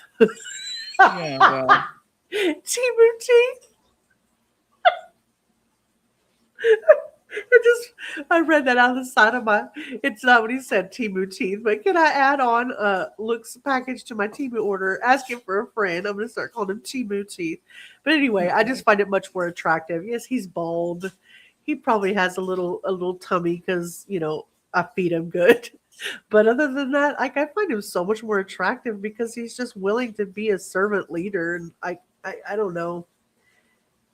Listen, you dumbass, grow a set first and then come back and tell me what women want. So it's just looking. His little classes are $50 a month, $49 admission fee to enter the academy, and then they're $39 to $50 a month for the. Wow. So he tries to tell you that women say one thing, but their behavior is proving something else, right? Yeah. If women disagree with him, she's a liar. We can say that about him too, though. Yeah. I'm just saying, call me that bitch. Well, if a woman says, he's going to talk about it. Hold on. Okay, I'll be quiet. No, you're okay. Most men are having severe addictions to pornography. There's so many issues with the male space as well that I'm not sitting here and saying, women not wanting to date bottom percentile men is such a horrible thing and we need to make a law forcing them to. It's like, that's not my point at all. There's a problem with dating in general. So that's the clarity I would give you there. Women will watch this and see what you're saying and hear what you're saying and shake their heads and go, no, you don't know what you're talking about. We're not like that at all. Okay, Sweet Pea, we'll be here. Well, if they actually thought about it and weren't being performative, then they would realize I'm Rose. completely right. You bitch. She going to side. She drilling your ass. I totally missed it. I totally fell for it too. I was thinking about Maria being fixing to get out for summertime with her kiddos, and thinking Orange is going to take like some summer mini mesters, and fucking jester maxing. Okay. I'm sorry. Carry on. That was a very jester comment, Orange Rose. Oh, listen to what he says.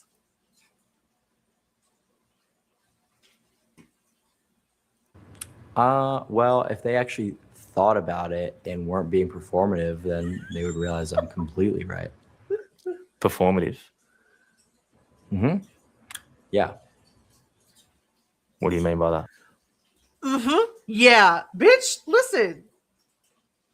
Performative. Mm-hmm. Yeah. What do you mean by that? Well, I would just say that women say a lot of things, but if you watch the way that they act, it's typically complete opposite, right? So you see how just on my IRL streams, I'm such a bad guy and the personality matters, whatever, like you're saying, you're saying I'm being so critical of women, but whenever I go out to the club, they're all hanging with me, not the, feminist jesters who are standing in the general admittance section. Feminist jesters. What do you mean by that? I just mean people who are reposting liberal media on their Instagram, trying to sort of be white knights for women and that sort of thing. And then I go out and do my streams and they're all hanging with me. So, they might say things, but watch the way they act. It's totally different. Isn't that just a reflection of the places you're hanging out, not the kinds of people and the women you're coming across? Hello. Give that man a clap. Thank you. Yes, ma'am. So he's got like this grievance loop. That's what he said. He says that women say one thing, but their behavior proves something else. Right? So you can't disagree with him. If a woman disagrees with him, she's a fucking liar.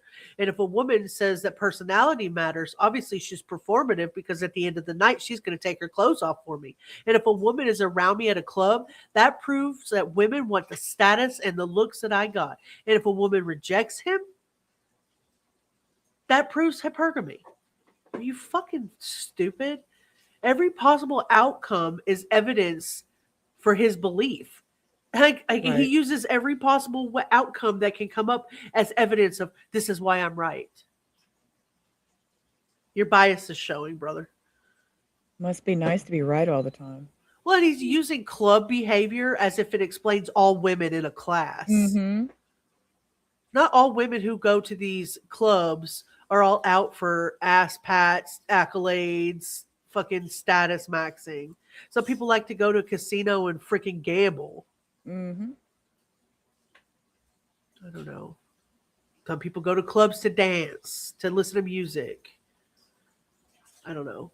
He's selecting like his specific environment, his specific nightlife culture, his specific social interactions, and turning it into a universal theory about women. Bitch, you know nothing. You know nothing. I think this is just, to me, he's intellectual. He's intellectually lazy. Let me put it that way.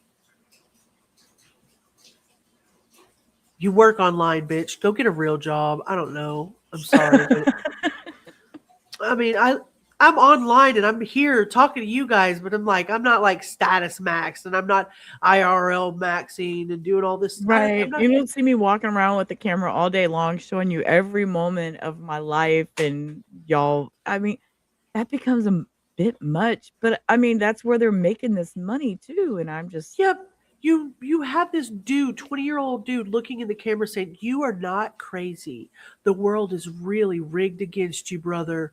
Like he's validating all of these feelings about these young people who are already feeling ignored. right. And validating them but teaching them resentment. That's addictive. Happiness is hard. Resentment is addictive. It's easy. Pain is easy. Happiness is a struggle, bro. I'm so upset at this. Exactly. I know it's from limited life experience, and then we're taking it. Even I'm platforming the shit. Yeah. Even I'm platforming the shit. Like I feel like crying inside. Like, dude, seriously? And there's nothing that I could say to make him better. I said this last night. There's nothing I could do because he wouldn't listen to a damn word I said. He doesn't listen to his parents, much less me. Yeah, I mean, maybe, but that's generally just the world in general. And that's my anecdote because those are the places that I stream at. But there's examples across the board, really. Well, let me put this to you then, okay? You mentioned feminist gesturing, or however you described it. I would say to you, Clav, that some of my most cherished friendships and influences in my life are 100% women. I'm curious to know what you think that says about me. So most of the friends in your life are women? I said some of the most cherished friends in my life are women. I don't really see a problem with that at all. I mean, I have plenty of female friends.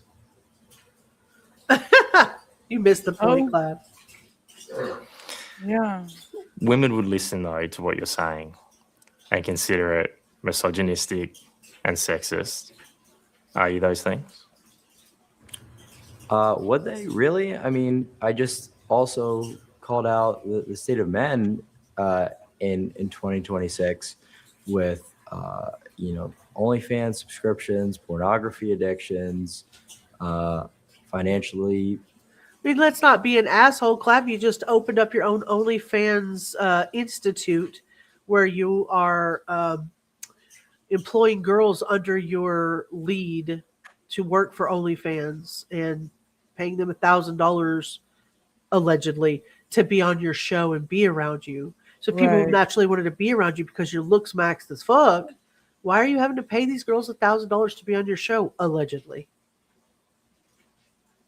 Terrible off. So I think I'm just calling out sort of what's wrong with both sides of the aisle. So I don't really think that's misogynistic at all. Is this what you're doing really a solution to any of it? Is what I'm doing a solution?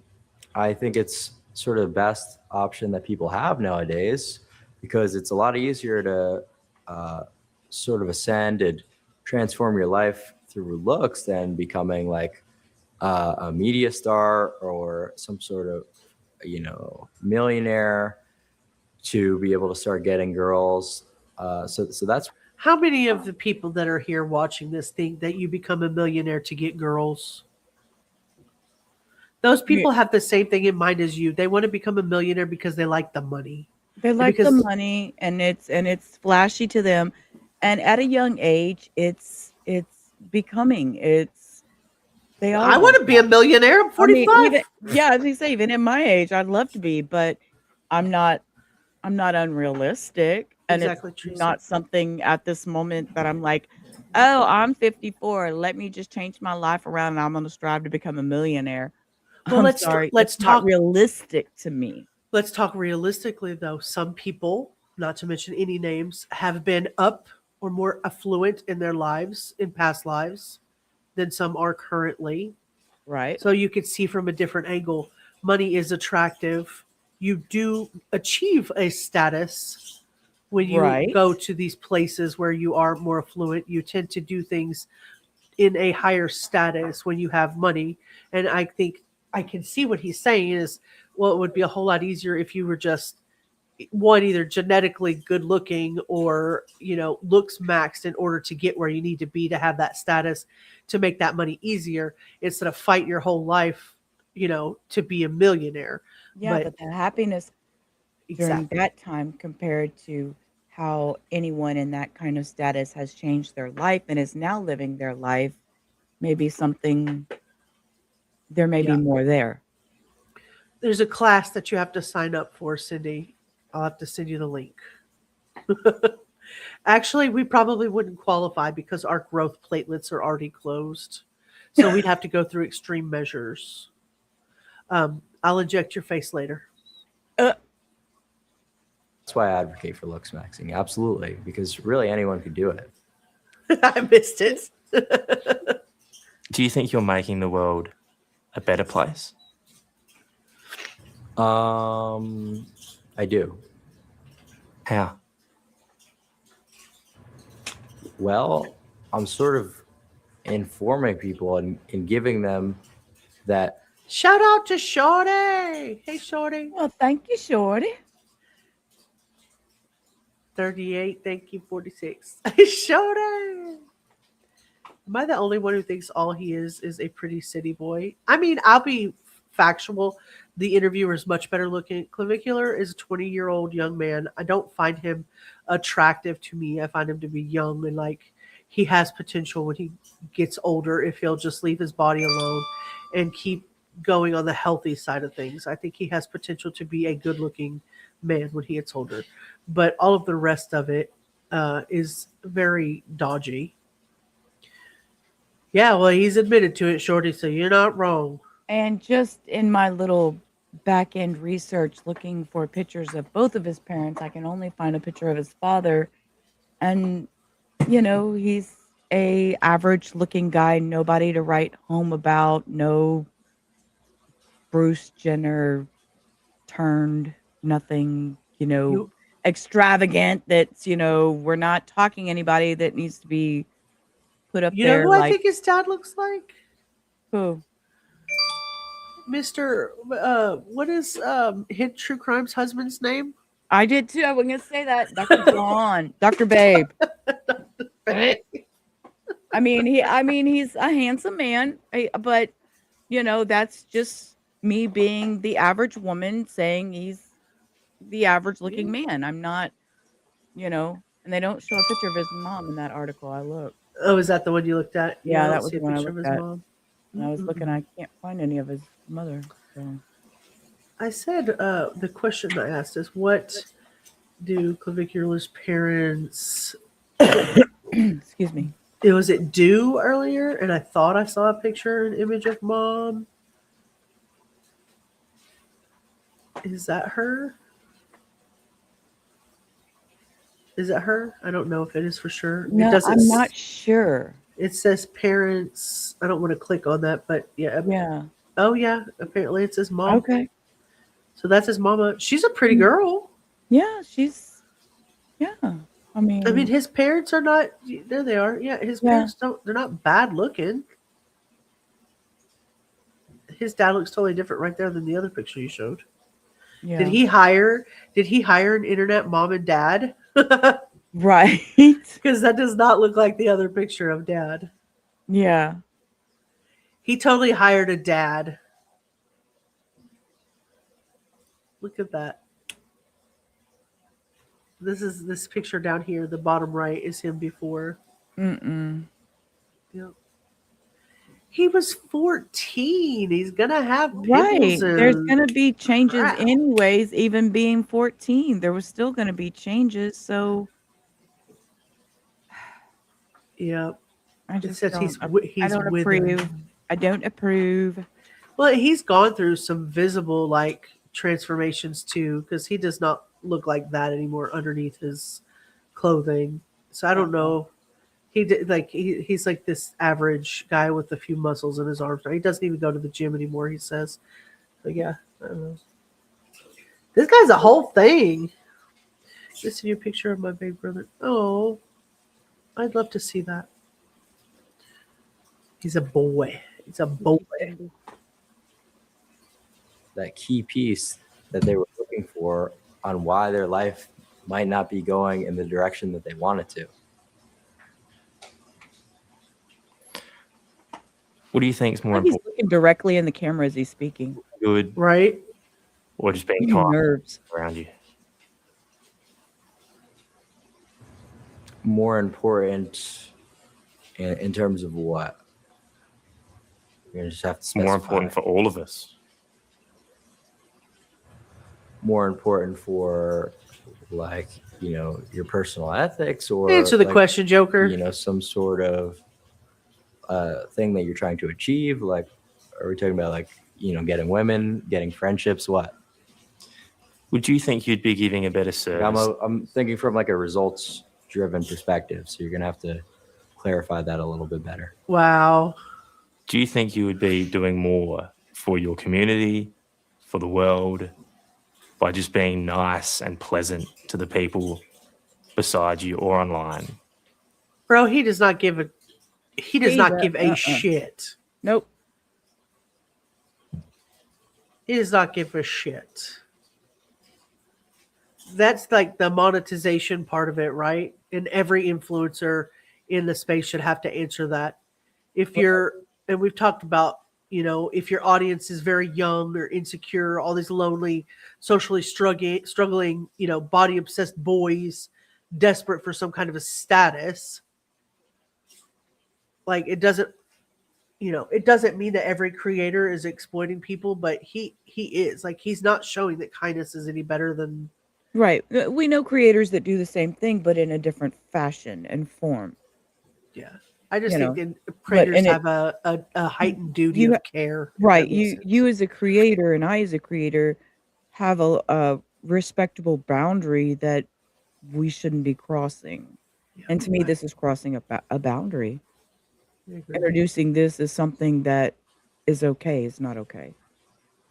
Well, and anything that you do, any advice that you give that could lead people more towards a drug habit, eating disorders, self-harm, unsafe practices, in, you know, deeper isolation, then, you know, I'm just giving information. It's not good enough. Your audience is receiving that information like a vacuum, like, Right. you know, sucking it all in. So it's like, you know, do you think it would be better if you were kind? In what aspect? Like, in all aspects, bro. Like, in a human Right. aspect. Yeah, exactly. He's getting mad.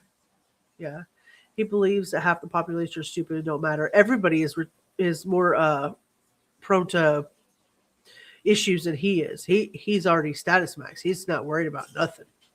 He's good to go. He's the market. He's the guy. He's the top of the line. Now you all need to follow his lead. That's right. Fall in line, jesters. Than just doing everything you can to look good and encouraging others to do the same. But you're asking this question as if those things are mutually exclusive at all. What, can you not be a good-looking person who looks maxes and be nice? Like, you know, even if you were to say that, you know, you don't like me personally and you don't like the content I do, it's not like, you know, people can't looks max and not be a piece of shit if that's what you're implying. It's not But what he it was doesn't really make any implying. sense. No, it does, because it's where you draw the line. I mean, you produce content where you rate people's looks, right? Right? And then you encourage people to do extreme things. Some would see, like smashing a hammer on their face. Mm-hmm. Yeah. Yeah. So do you think that is a kind thing to be sending out into the world? Do I think it's a common thing? A kind thing to be sending out into the world? Deflection, bro. Yeah. I mean, I don't really see how that could be something that's kind or not kind. That binary doesn't make any sense. It's just like, is it valuable? Is the information and what could be gained from it valuable? And I do believe that. That's it. That the monetization for him. That's what's important to him. That's it. So we are hitting the 2-hour mark. So I'm going to share this tab over here with a few of his clips, and then we're going to come back tomorrow and we'll do it all again with our 3rd episode. Yeah, he's really good at the deflection.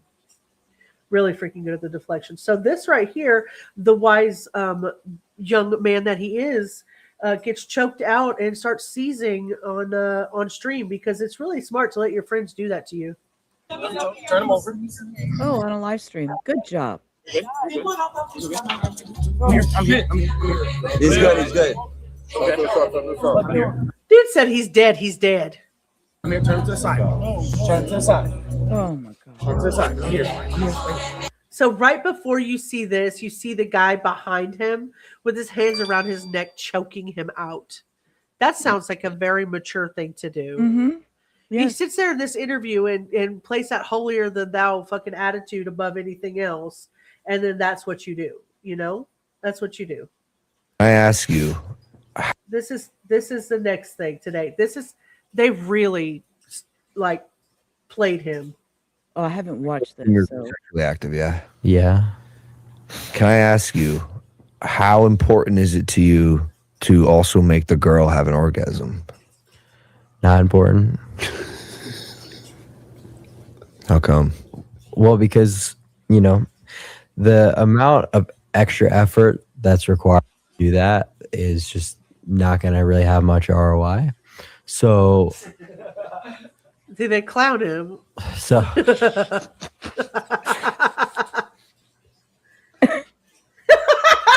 What is ROI? Okay, just fucking tell me I I'm don't- dumb. Logan's well, it's true. I mean, really. That means return on investment.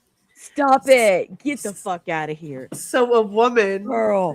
being able to please a woman in bed means nothing to him, because there's no return on investment. Once he's done, he's done.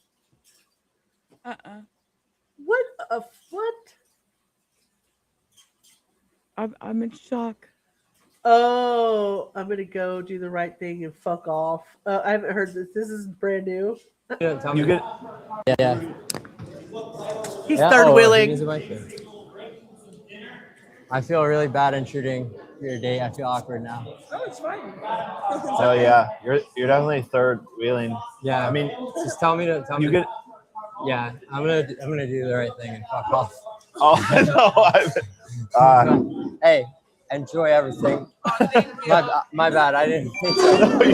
You can actually stay. Nah, dude, I don't want to. I enjoy, guys. My bad. What a fucking clown. Wow. Yeah. Yeah, what a fucking clown. He doesn't even, yeah, well, Vicky won't have nothing to do with him anymore. Like, at the end of the day, I would rather my dick never work again and keep all of my hair than anything. Oh, I don't like that one. I don't like that one that's at crazy. all. That One's crazy. But okay. Let's. Oh, wow. That's really Like, dude. Yeah. Look. All right. What would you rate Jason Statham? Well, 8 out of 10. And he has no hair, Mhm. and his dick probably works pretty well. I don't know though. But it's like, for the average person, you're not going to be Jason Statham. So But Jason Statham worked to get where he is. He's status max, bro. That really is. That is Jester. That is Jester, Clav. Your colors are showing. Wow. So yeah. This is before. I mean, he was a child. He wasn't, he wasn't bad looking as a child. He just he already had kind of the outline. Yeah, he was already getting the chiseled chin look already.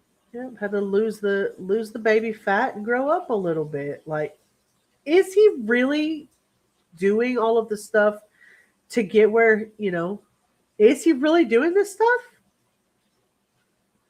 Or is this a facade? I mean, it's freaking me out. I'm not sure. Yeah. It's a facade. Oh,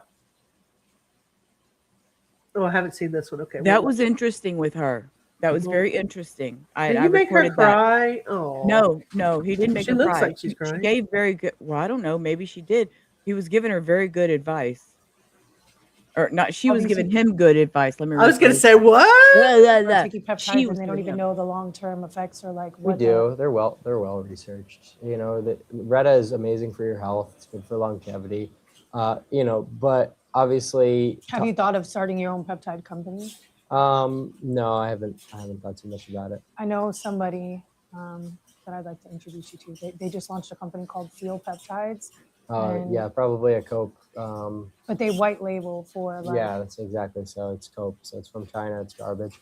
No, it's not from because China. Unfortunately, a lot of the Wow. peptides are contaminated. They're not actually real. They just have some of the molecules that make the test identify them as whatever compound it says. But So where do the best peptides come from? U.S. domestic, but let's.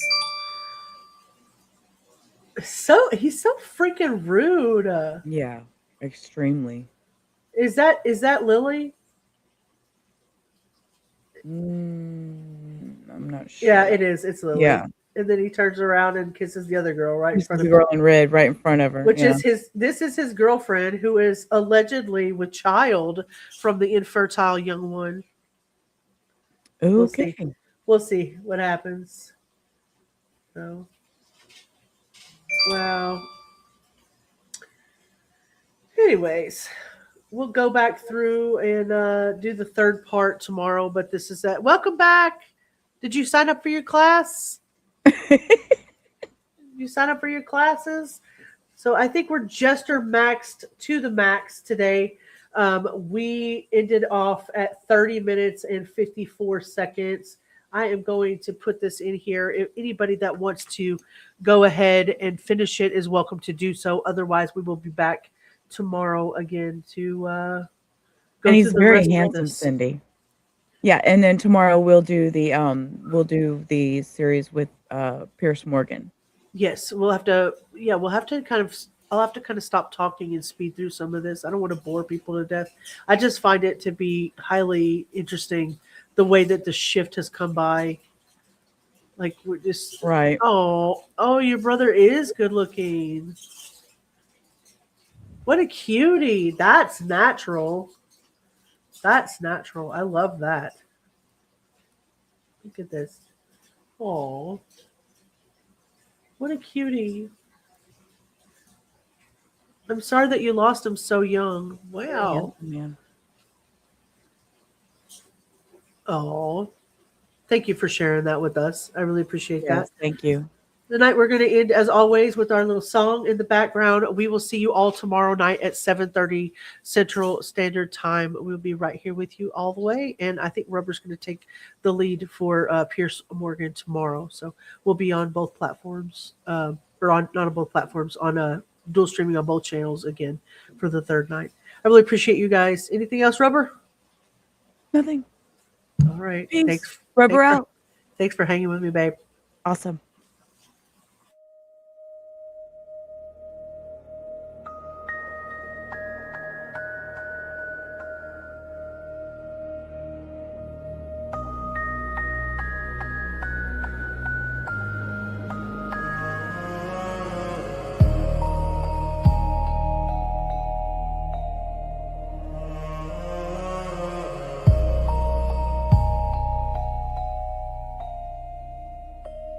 We found the flame in the silence when the world forgot our names.